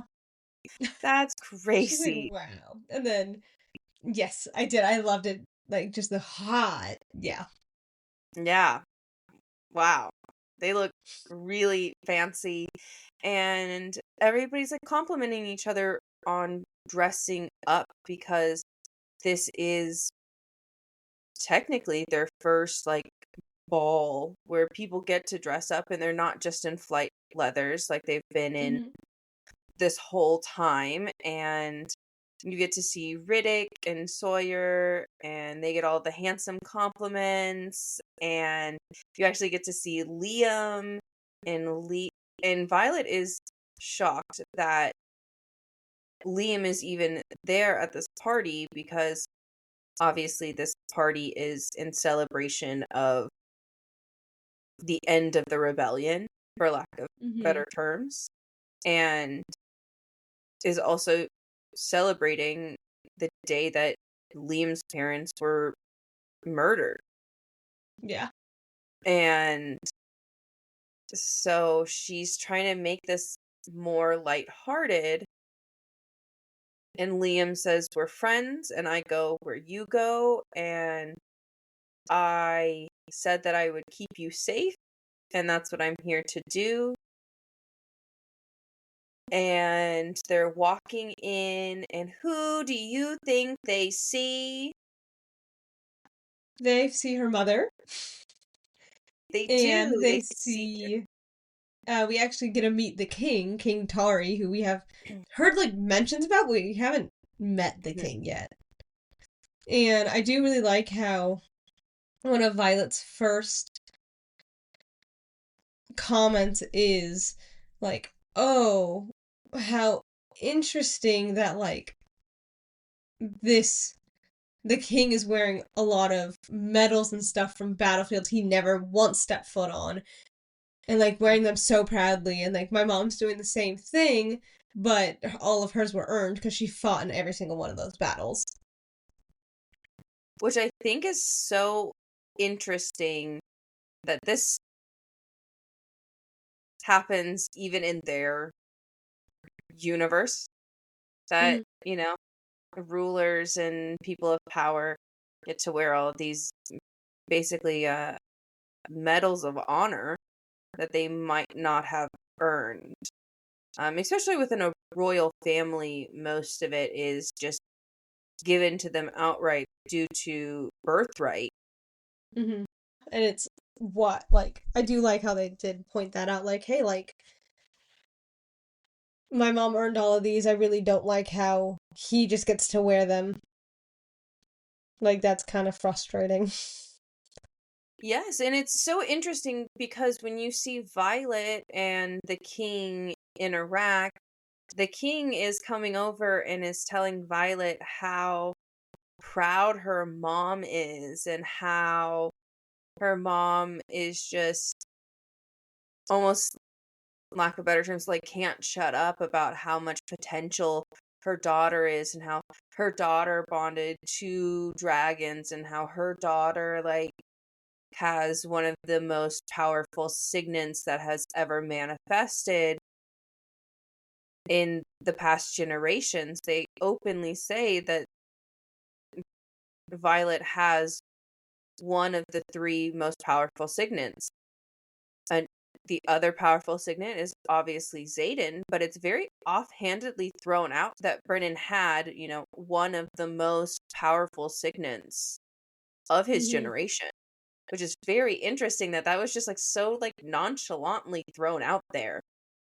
And Yeah, yes, we've because his seen and heard of even other teachers acknowledge that Brennan had an extraordinary signet, but for the because he king to say it too. and Brennan was able to mend people.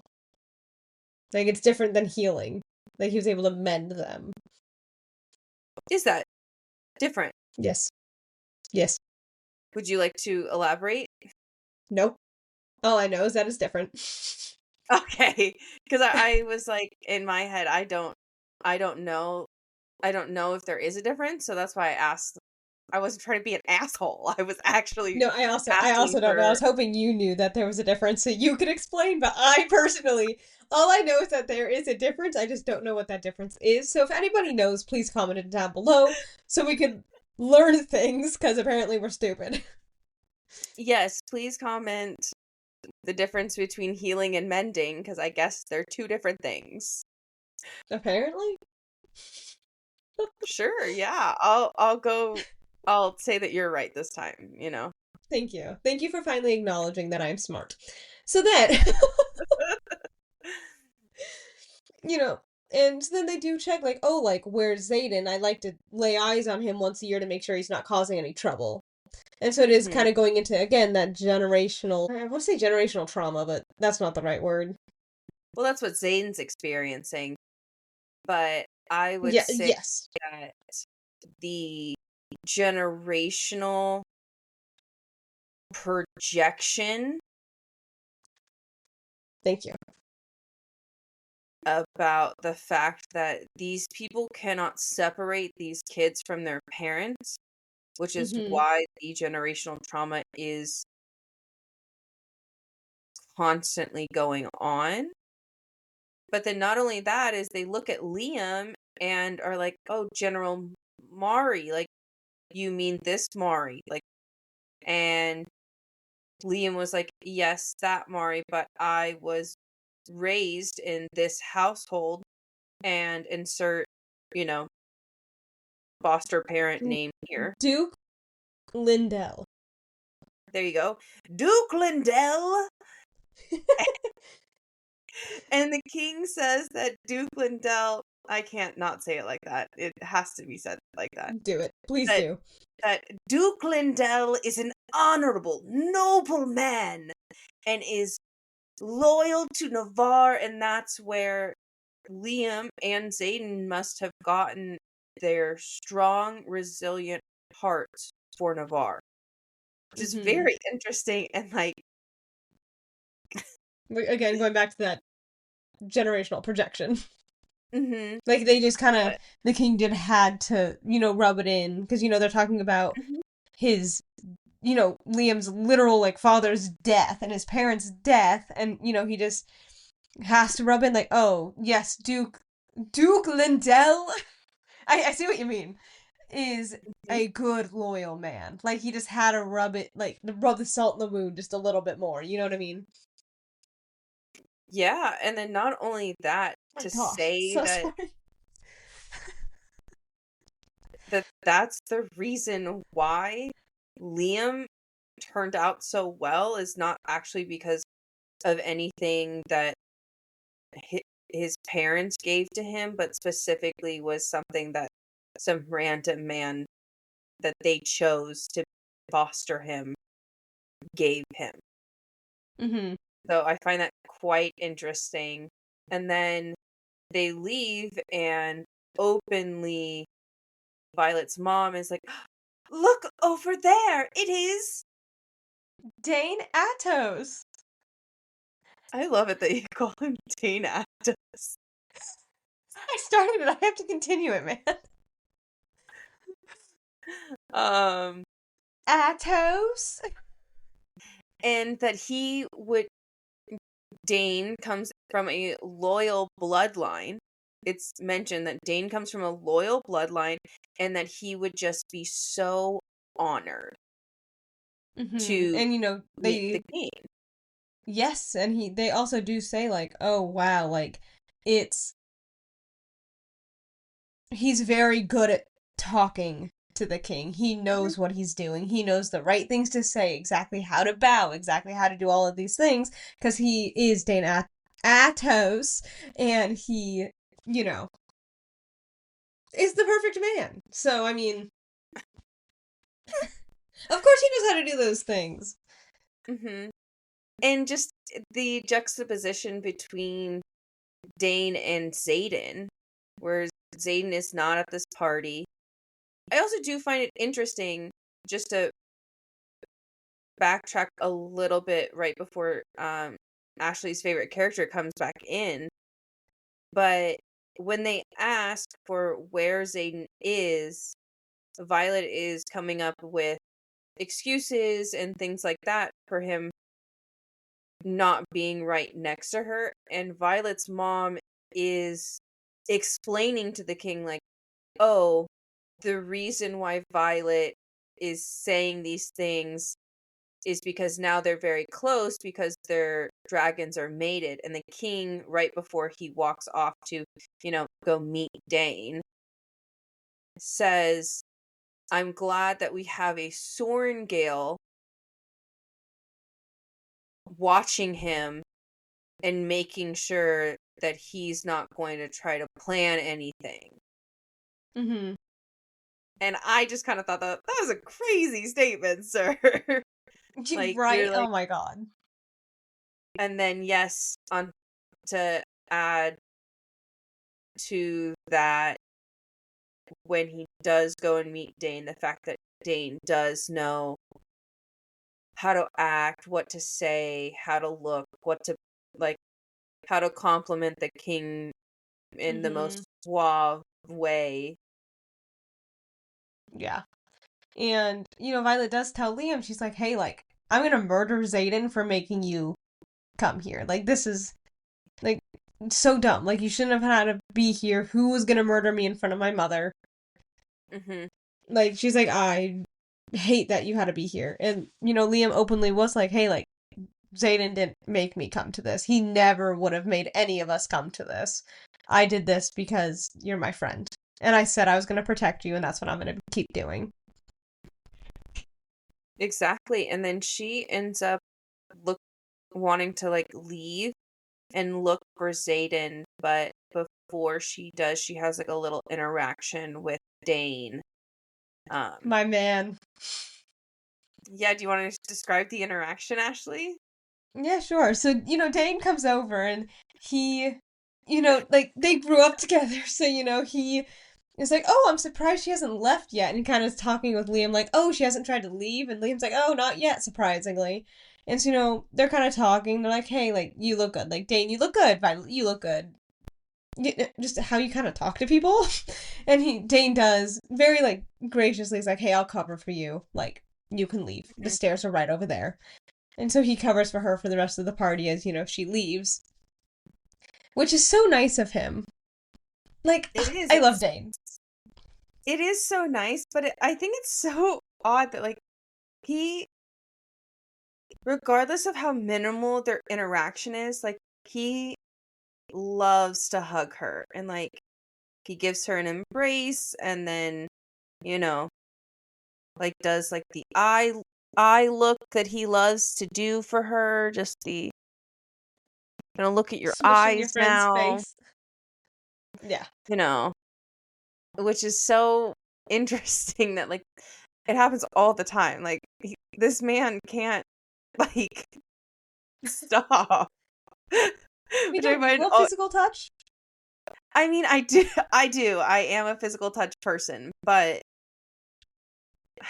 But, like, if you're not that close a friend, it's stop just, touching each other's faces. That's a little weird. well, even then, it's just like hey, we're friends, bro. Like, we don't have to, You we don't need don't to have hold my to, face. yeah, touch like that, or even like we don't have to hug every time we see each other. You know? Like Yeah. it doesn't like for me, I'm just like, yeah, I am a physical touch person, but also at the same time, I just feel like he just has to like hug her, or like he pushes into her like intimate space quite often, and I just find it very interesting, especially like if you had a falling out with a friend, you know. But it is funny, but I think that's why Ashley loves them so much. He just cares so much. I know, he just cares so much. Cares I'm just a so hater, much. just like being a hater. It's fine. um We love you for it. I know, it's okay. So then I guess I'll finish up the chapter because the next chapter is Mhm. literally your chapter because I don't know what to talk about for that. So, so then, they leave the party and they're in the courtyard and she tells Liam like, "Go away. I love you, but go away." And he's like, "Why?" He's like, "I'm gonna go find Zayden." And she's like, and he's like, no." And she's like, "Okay, no offense, no one's gonna kill me because I could literally just zap them out of existence." And he's like, "You know what? Fair point. Bye." And like just leaves. And she goes to find Zayden, and then she ends up going back up to where the parapet is, and Garrick and Bodhi are like, "Hey, you're not gonna want to see him." And then she goes, "Yeah," and steps out onto the parapet, and that's where this chapter ends. I think that chapter 32 is fun in the fact that we do get to see Violet scale the parapet in this dress, which is so interesting because talk about like the confidence shoot up that Violet has had, Yeah. because before she could barely walk it even in leathers and boots and all of these things. And it's very interesting that the chapter kind of starts out with her saying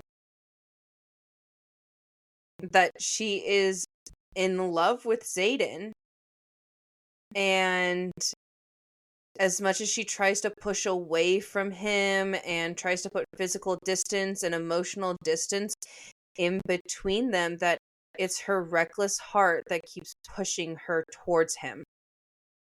Mm-hmm. And I'm just like that's kind of sweet in a very odd roundabout way to be like, I tried, because she did, she did try to put physical distance in between them by saying, if you can't give me this same emotional connection, I don't want to pursue this. And he was very respectful of that, kind of. And she was kind of respectful of it too. But I find it interesting that her reckless heart got brought up during this I agree, I agree, portion. I agree.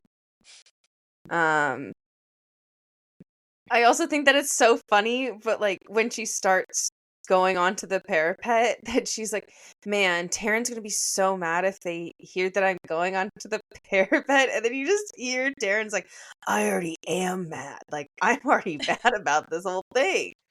Um,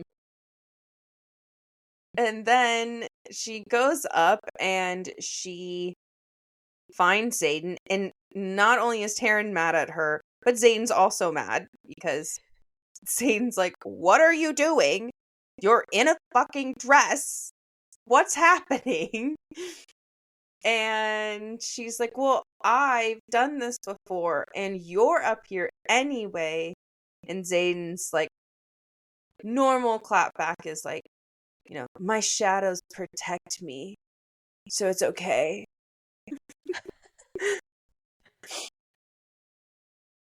And the fact that that is like his biggest, like, I don't know, line always is, yeah, is this part boring? I know that I haven't said that they're having sex yet, Ashley, but you don't have to yawn.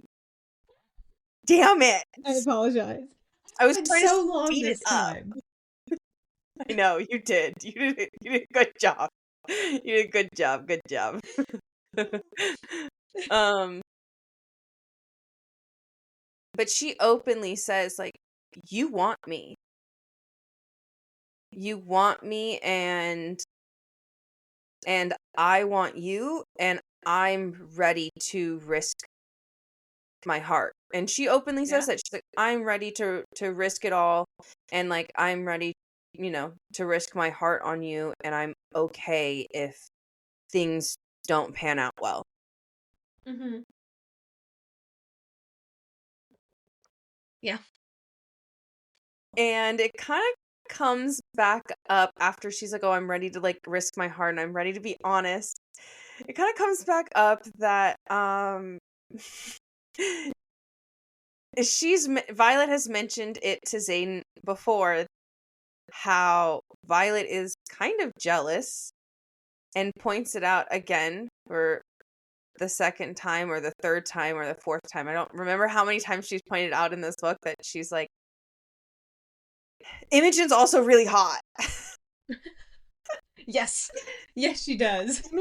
Imogen's hot, and Imogen's like so into you, and like I know like the way that she looks at you, and Zayden is like, God's help me, I'm only looking at you though. Like, yeah. Zayden is getting kind of frustrated with this narrative that he's not into Violet, because he has said it and has proven it time and time and again that he is looking at her, that he is into her, that he wants every portion of her. And she's like, well, I know that she likes you because when you guys were when you guys are sparring with your on the mat shirtless, I know that look because that's the same way I look at you. And Zayden is like, okay, yes, and what happens if you would take me out of that scenario? And she was like, what do you mean? Like, almost like Violet was trying to say like there was nothing else to look at, and then she really thought about it and was like, oh, does Imogen like Garrick? Is Imogen looking at Garrick? Like that, because the way that like this was like such a game changer for Violet, to realize that Imogen is into Garrick is kind of funny to me. Yes. She's just like, that's crazy that Imogen would even be into Garrick. I know. Because not gonna lie, like, even the way that she describes Garrick in this book, Garrick is hot. Also, Garrick seems taller than Zayden. Like, taller, broader, just a massive he seems man. broader. I was like, yes, he does seem like how he is described. He does seem like he's just like this, like you said, massive man. Like he's just, yeah. And I'm like, what do you mean? What do you mean you couldn't see that somebody could be in love with Garrick? I just thought that it was quite funny. And then she was like, well, okay, so Imogen is like, does like Garrick, and that's okay. And then Violet openly asks Zayden, when have you ever felt jealous, or have you ever felt desire for me kind of the same way? And he does mention something that happened previously with Ashley's favorite character. I know, only happened once too. I know. It's so sad, How right? upsetting. I know, just how upsetting. How dare it only happen one time that Dane Athos kisses Violet. Mm-hmm. But, he does mention that Zayden mentions that when Dane kisses her, like, he lost his shit. Like, he almost went over and, like, punched him in the face. Which I love that kind of shit. I'm like, oh, okay. Cool, Joel. Okay. Um, it's fine. You just saw somebody kiss me and now you want to, like, murder somebody? That's kind of hot. Joe Goldberg. Sorry.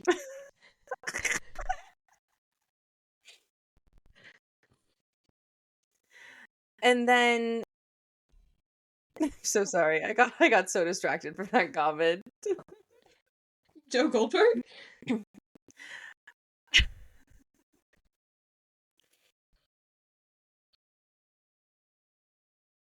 Chad, sorry. Continue.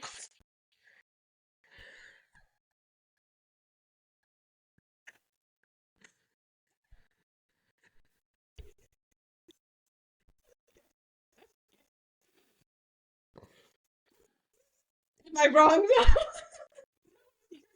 I just this is not helping me get my mind back on focus, okay? I apologize.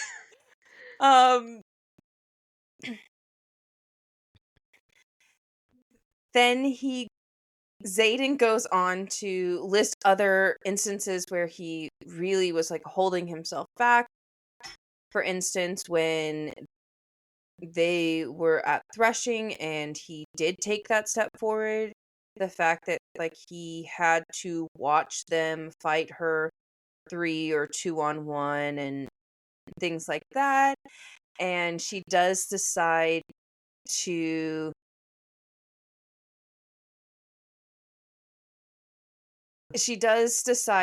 ask him to come off the parapet with her and is like, "Come on, Yeah. like, we should go." And I love the fact that Xaden is also able to be so honest with her and openly says, like, "Hey, I am not in the place to take care of anybody right now. Like, I physically and mentally cannot take care of anybody today." Yeah. And that is something that I'm going to have to be, like, so honest with you about. And she's like, "That's okay. Like, let's just go." And he is coming down with her off of the parapet, and she's kind of, like, joking around and is like, "Oh, look how strong I've gotten. Like, wow, look at me. I'm doing great. Like, I can really, like, balance and things like that." And he's just you can tell that Zayden is, like, on edge, very concerned, and is like, "Look forward. What are you doing? Make sure you're stepping right. Get back." At her. And she even openly says, like, "I have to resist the urge from doing something arrogant and, like, skipping the last few steps down and doing all of these things." And, Which I think just, would have been hilarious, but I get her point in not doing it. yes, I also understand. I liked that she didn't, because Yes. I think that it shows her awareness of where he was at and the fact that she respected his boundary Mm-hmm. and didn't do something like that and make him worry more Yeah. and make him feel like he had to take care of her that night because she ended up slipping and now he has to grab her from falling to her death because she wanted to be an asshole. You know? Yep. I appreciate that give and take that is openly shown quite often through their relationship. Mm-hmm. I also find it funny when they get down to the end of the parapet. She's, like, looking around and is like, "Oh, like, Liam and, like, I was like, Bodhi and Garrick were right here. And Zayden was like, well, they probably left because they knew I'd fucking murder them for letting you up there. And she was like, oh, like, don't worry. I have, like, all of this power, and, like, I'm a big, bad, girly pop now, and it's gonna be so cool. And Zayden says, at least I have Liam that's gonna hopefully keep you from doing some crazy, outlandish, asinine shit that I know you're gonna try to pull.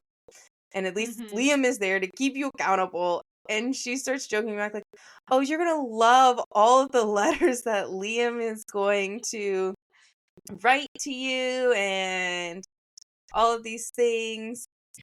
And she's like, come on, let's go, like, come inside. And he's like, where are we going? And she's like, oh, come on, like, let's just go inside. And he's like, where are we going? And, like, the last time, like, he says it, like, where are we going? I love that. I love that she's like, yep, and he sounds like an asshole again. Yep. And she's just like, we're going to your room.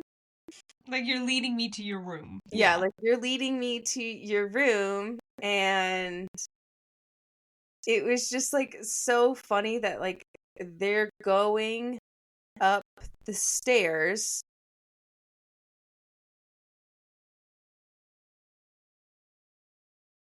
And, like, they're going up they're going up the stairs, and she's like, oh, you know, when I first climbed these stairs, I was with who, Ashley? With Dane, and she's like, oh, like, I didn't think I'd be able to climb these stairs. I was so scared of them because there was that handrail. And she was, she was with Dane, her one true lover. And, Zayden does say, like, did you know I can't stand hearing his name on your lips when you're leading me to my room? I mean, I kind of agree with him. He's like, why are you bringing this man up? I openly said earlier how much I didn't like him because he kissed you. Why are you bringing him up again? Yeah, no, I do agree with him. Like, that's kind of funny. I find that kind of funny. I also... Yeah, and then they also... Mm-mm. Okay, so then I also really like how he's like, hey, like, someone's gonna see if you're coming to my room. And he's like, it's not my reputation I'm worried about. You're a first year, I'm your wing leader. So, like, again, reiterating how he really doesn't want to ruin her reputation. He doesn't care about his, but it's her reputation. And she just, like, was like, people, I'm pretty sure everybody knows because we set half of the forest on fire the other night. I love that. Because I kind of agree. Like, how do they not know? Yeah, right? They were hoodlums. Okay? How did they not know? And so then, they kind of get to the hallway, and he's like, I'm going to make you guess what one is mine. And, of course, his is at the end of the hallway. And she gets into his room, and she's like, wow, this room is big. Like, it's a lot bigger than hers. And, like, the sheets, like, everything is, like, all black, because, the Rider's Quadrant, everything's black. And he has the same throwing targets as her. He has all of his, like, daggers and swords and stuff hanging up, and she's like, wow, all of these are from challenges? How many have you won? And he's like, well, the real question is, how many have I lost? I'm like, sir. She openly says, there's that ego that I know and I love so much. Yep. And then he's like, oh, she's like, wow, it's like really clean too. Like, and he's like, oh yeah, we do some like meetings in here, like section leader meetings. And so it's like, I kind of have to keep it clean.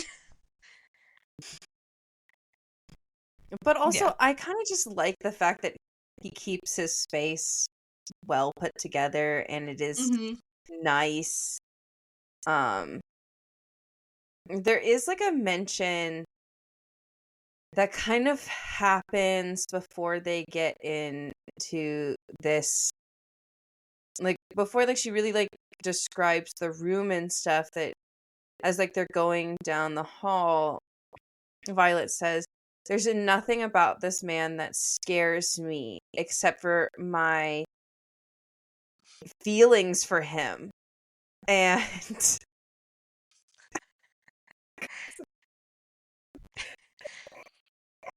To reference why she's laughing, she put a bleh emoji, like the throwing up barfing emoji next to her note for this, just to say why she's laughing so hard. Why would you like to explain why you put the bleh emoji there?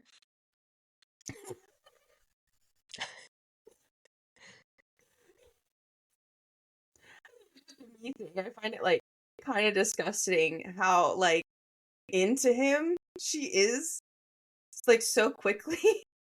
um like, you guys only kissed 3 times, slept with each other once, and you're like, there's nothing he could ever do to me to make me scared of him.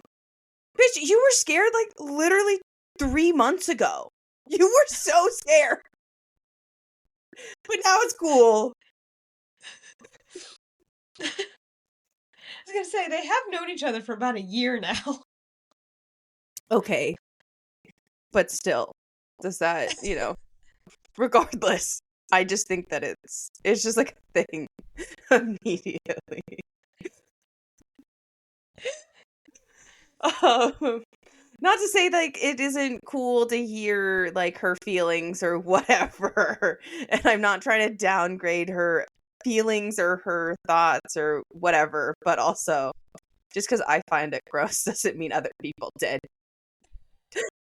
I think it's so funny because that's probably, like, that's probably the thing that Ashley finds the least gross about the scene coming up. And I'm over here Yes, being it's like, true. disgusting. She has feelings. It's gross. He has feelings. It's gross. And she's like, you're physically being intimate? That's gross. Yes. I will say one part that I do like is after she's done taking, like, in his room and like looking around his room, she, is like, oh, like he's like, what are we gonna do? And he's like, and she's like, well, I'm gonna be taking care of you. And you can just tell like his eyes are like fly open, and she does mention she's like, I'm memorizing every single gold fleck in those onyx depth of his eyes, and she you could just tell he's like so shocked about like he's gonna be taken care of. And then he she sinks to her knees before him, and then he like is like, Violet, and then she's just like, what? I'm just taking off your boots. I'm like, I thought that was kind of funny. I find that such a fun and playful way to start their foreplay, especially because, as I had mentioned earlier in this chunk of chapter, it is really Violet exploring their power dynamic within and through their intimacy, which I think Mm-hmm. is very fun to see her take charge a little bit more, and is like, I'm going to be the one taking care of you, and we're going to see how you feel. I also really Mm-hmm. liked how she did take into consideration the day that this was happening, and Mm-hmm. in acknowledgement to say, this is when your dad was brutally put to death, and this is when my brother died as well, and there's nothing there's gonna be no point in time that I'm going to let push a wedge between us, and that we're gonna sit here and we're going to enjoy each other and Mm-hmm. have each other. It was very fun to start like the playful foreplay of just them taking off small articles of clothing first. Yeah. as well as to get into them having more of the fun conversations that you get to have with a partner during sex that you've been with for a while. If that makes sense, they're playing around, they're still, yes, doing a lot of things to each other, but there is something that happens when she's like putting down his boots and like she's walking away from the bed, and then she comes back and she hasn't taken anything off yet, and he is like, "You have been running around with that high of a slit all night?" And she openly is like, "Well, that's what happens when you only walk behind me." And he's like, "Well, the view from behind wasn't bad either." And I think that that's like a fun way to like play with your partner and to like show that you're into each other before your clothes are taken off, because I think that sometimes a lot of people just think that intimacy is only when all your clothes are taken off and you guys are like when like insertion is happening, but that's not or in like penetration, when penetration is happening. I was like trying to like look for the fucking word, Ashley.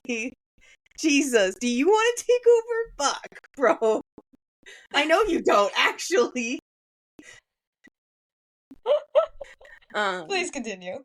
And I just think that it's fun that you get to see that level of intimacy with each other. Like with them, like between each other before their clothes like get taken off. And as she's taking his clothes off, she openly sees like a very large scar.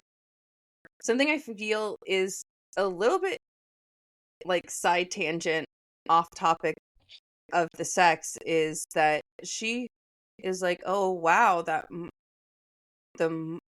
scar's so long. Like it's so much bigger than all of the other scars." And he says, "That's the mark that Sigale gave me." And she openly says, "Taryn and Andarna didn't give me any scar."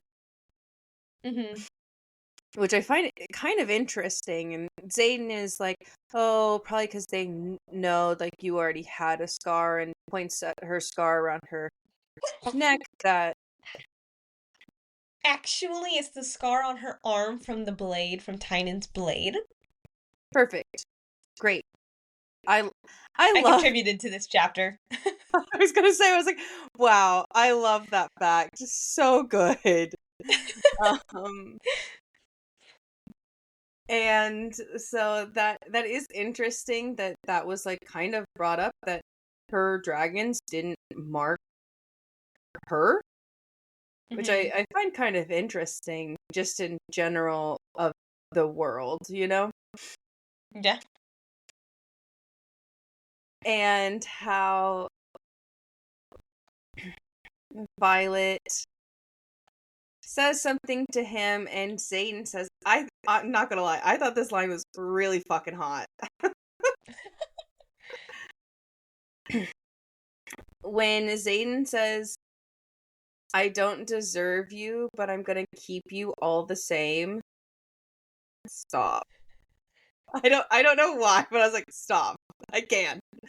I hate it. It's so cute and I hate it, and it's it is what it is.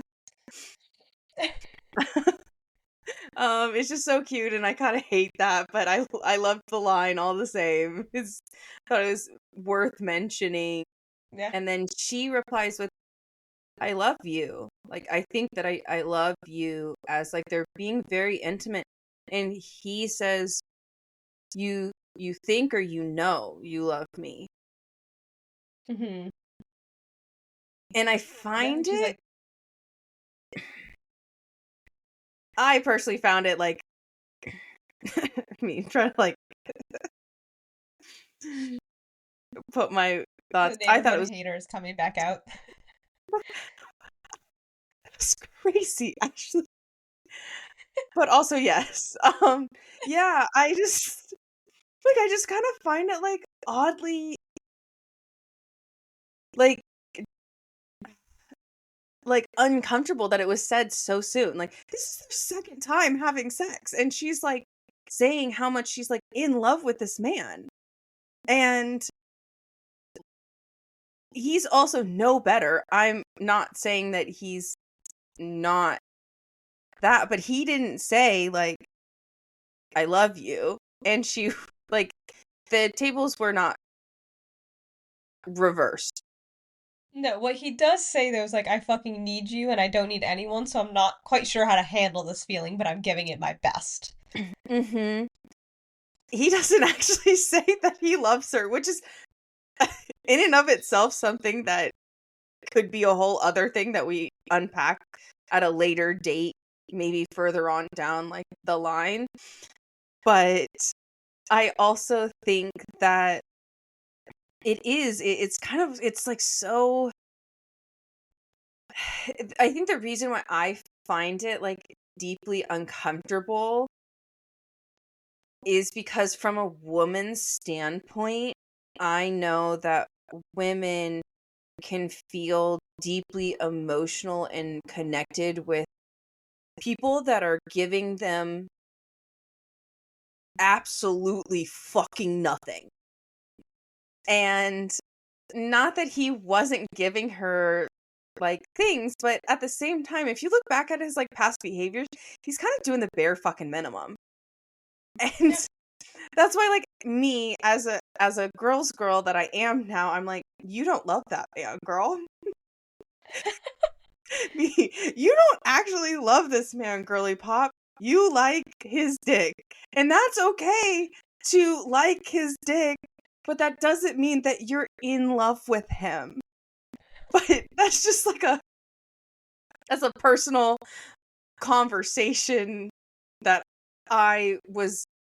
that Ashley was so nice to let me share with you guys about how gross that I think that she said that she loved him in the literally the second time that they fuck. It's fine. It's crazy. Crazy, crazy, crazy. um, His response to like, I need and I don't know how to handle this feeling. Like, this is yeah. weird to me because I don't need anybody. And he I, does like, hey, like if you don't want this tonight, it's fine because this is also the mhm, anniversary of Brennan's death. And so he is like, mhm. hey, it's like if you don't want this, that's fine, but I need you to walk out now. Yes. And I, once again, I love the honesty that they have with each other, that she can openly be like, this is my line, these are my boundaries, and he said, this is my line, and these are my Hmm. boundaries. Yeah. And she was, they start joking again, And yeah, because and he's like, oh, I'm gonna have you on your back in 2 minutes. She's like, Mhm. I think you're being a little gracious with the speed of how you can take off a corset, sir. And he's like, and then he's like, she's like, I'm timing you 1, 2, and then he's like, trying to take off the corset. And then, she jokingly is like, I think that was a bit longer than 2 minutes. But it like, like they just kind of kept the joke going for a little bit. Yeah. I'm like, Actually, still counting? something I do want to mention before we get into like the timing part, because I do find the timing thing to be fun and playful and very interactive.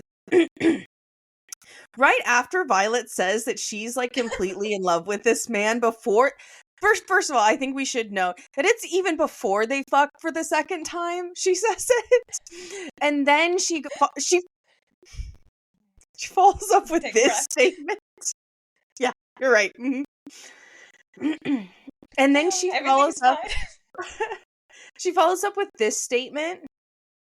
Even if this man loses every ounce of his self-control, I know that he will not hurt me, at least with his body. Sorry, let me Thanks for coming back. Yeah, I found that kind of gross. I thought it was like, once again, it kind of like goes back into like I feel like almost she's love bombing herself about this man.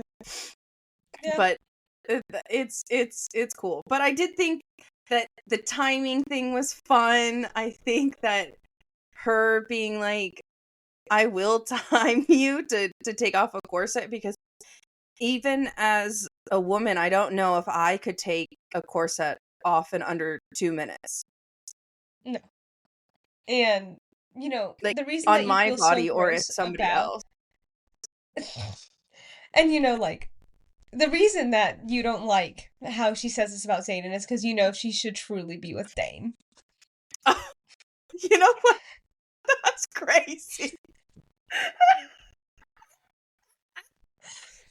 Am I That's wrong, actually... though? Now, if she said that about Dane, who she's known since childhood, would you be as disgusted? Yeah, probably. Like, yes. Actually, yes, I would be. Because, once again, you kissed twice. Like, yes, I understand, like, you've known this man since childhood, but you kissed twice, only had sex once, and then haven't even had sex the second time, and you're like, I've always... No. Stop. I'm gonna hold you right... I'm gonna stop you right there, girly pop. Just because you're in love with his dick doesn't mean you're in love with him. It's very different, but it's fine, and that's besides the point. Yes, so then they start, Like, intercourse. timing each other, and I think it's actually funny that he, like, when, like, they kind of start, and, like, they're like joking and stuff, and he's like, oh, like, are you still timing me? And she was like, I didn't know I was supposed to, but, like, if you want, we can keep score. And he's like, yeah, let's do that. Like, let's keep score. And I'm like, it's fun to see how, even within these moments, they are still very competitive with each other, Yeah. and want to see, like, who can make the other person feel the best, basically. I think Yeah. that's funny.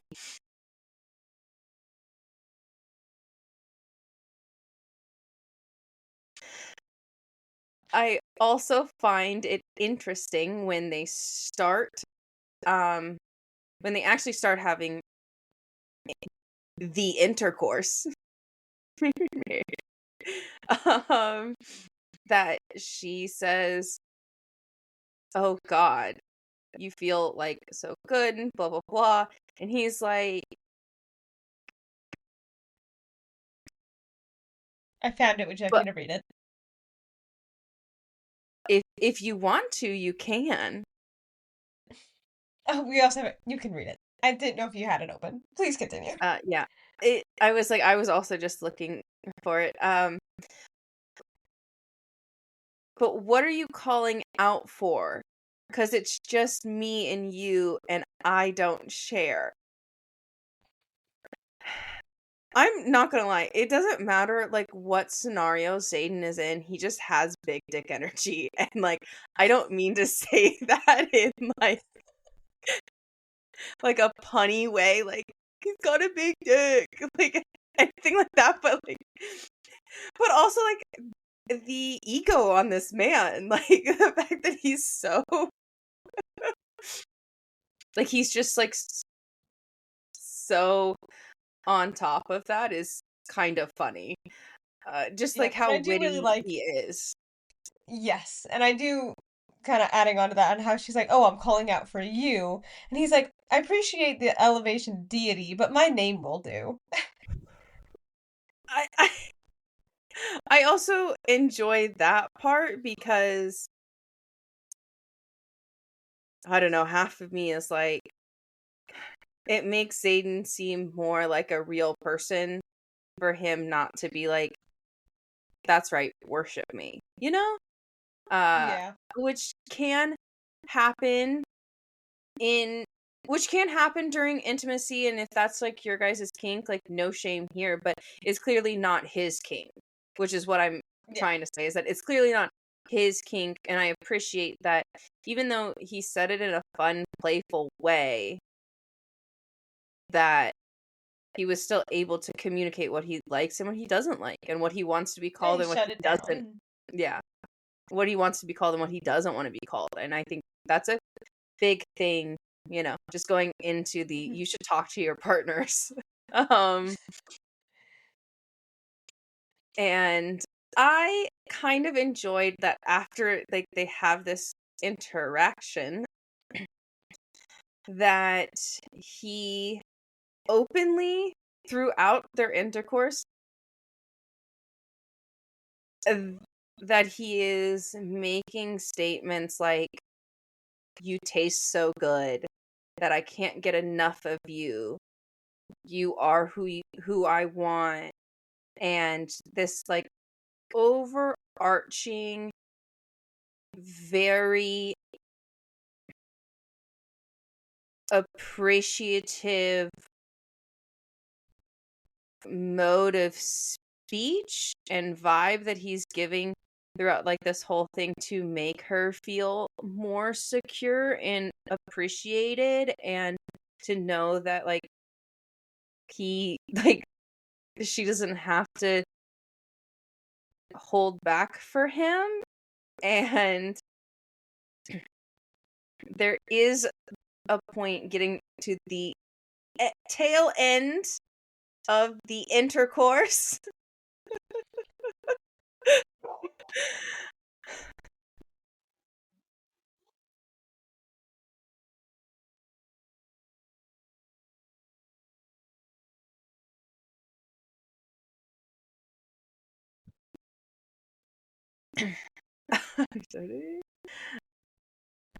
I am looking at notes. That towards the tail end of their intercourse, the intercourse. I'm not saying their intercourse. I've been saying the intercourse for Ashley's benefit, because clearly it's to make her feel more comfortable. Get it? That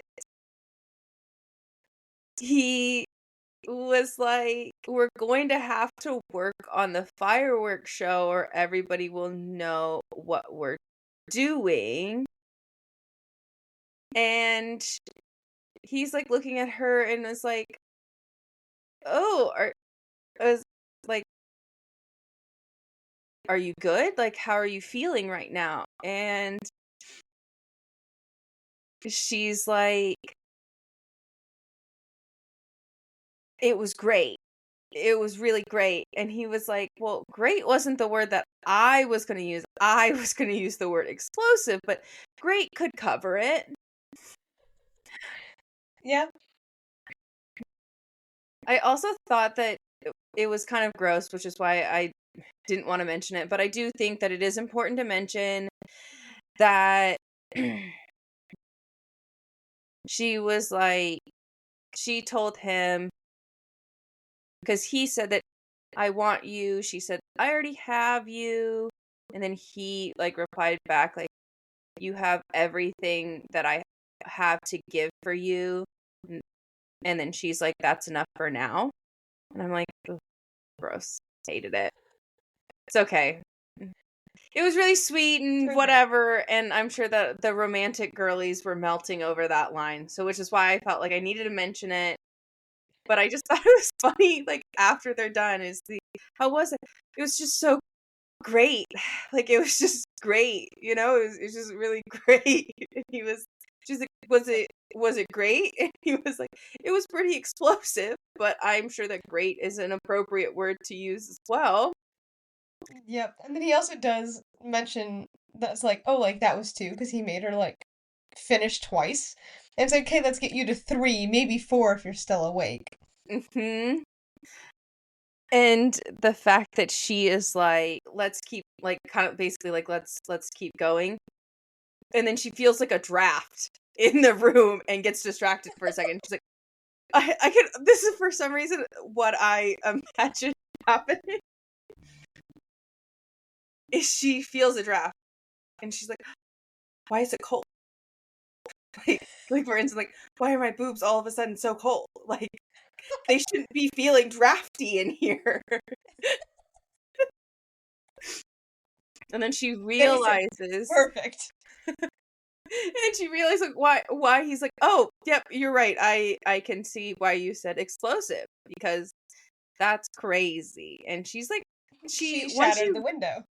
once she realizes that she shattered the window, she kind of starts like almost spiraling almost, and it's like, oh my gosh, I'm so sorry, like that's never supposed to happen, like oh no, like I gotta like keep that under control, and like what are we gonna do? And he's like, we don't even have to, you don't have to worry about that because my shadows will take care of us no matter what. Like I put a shield up, like don't I love how for some reason I just imagine this, like I put a shield up, baby. Don't worry about it. Like, just like so, like he's saying this like so nonchalantly, like for her not to worry about it, and she's like, I literally like ripped a hole in your fucking room in the wall, and now I'm gonna worry about it. And he's like, don't worry about it.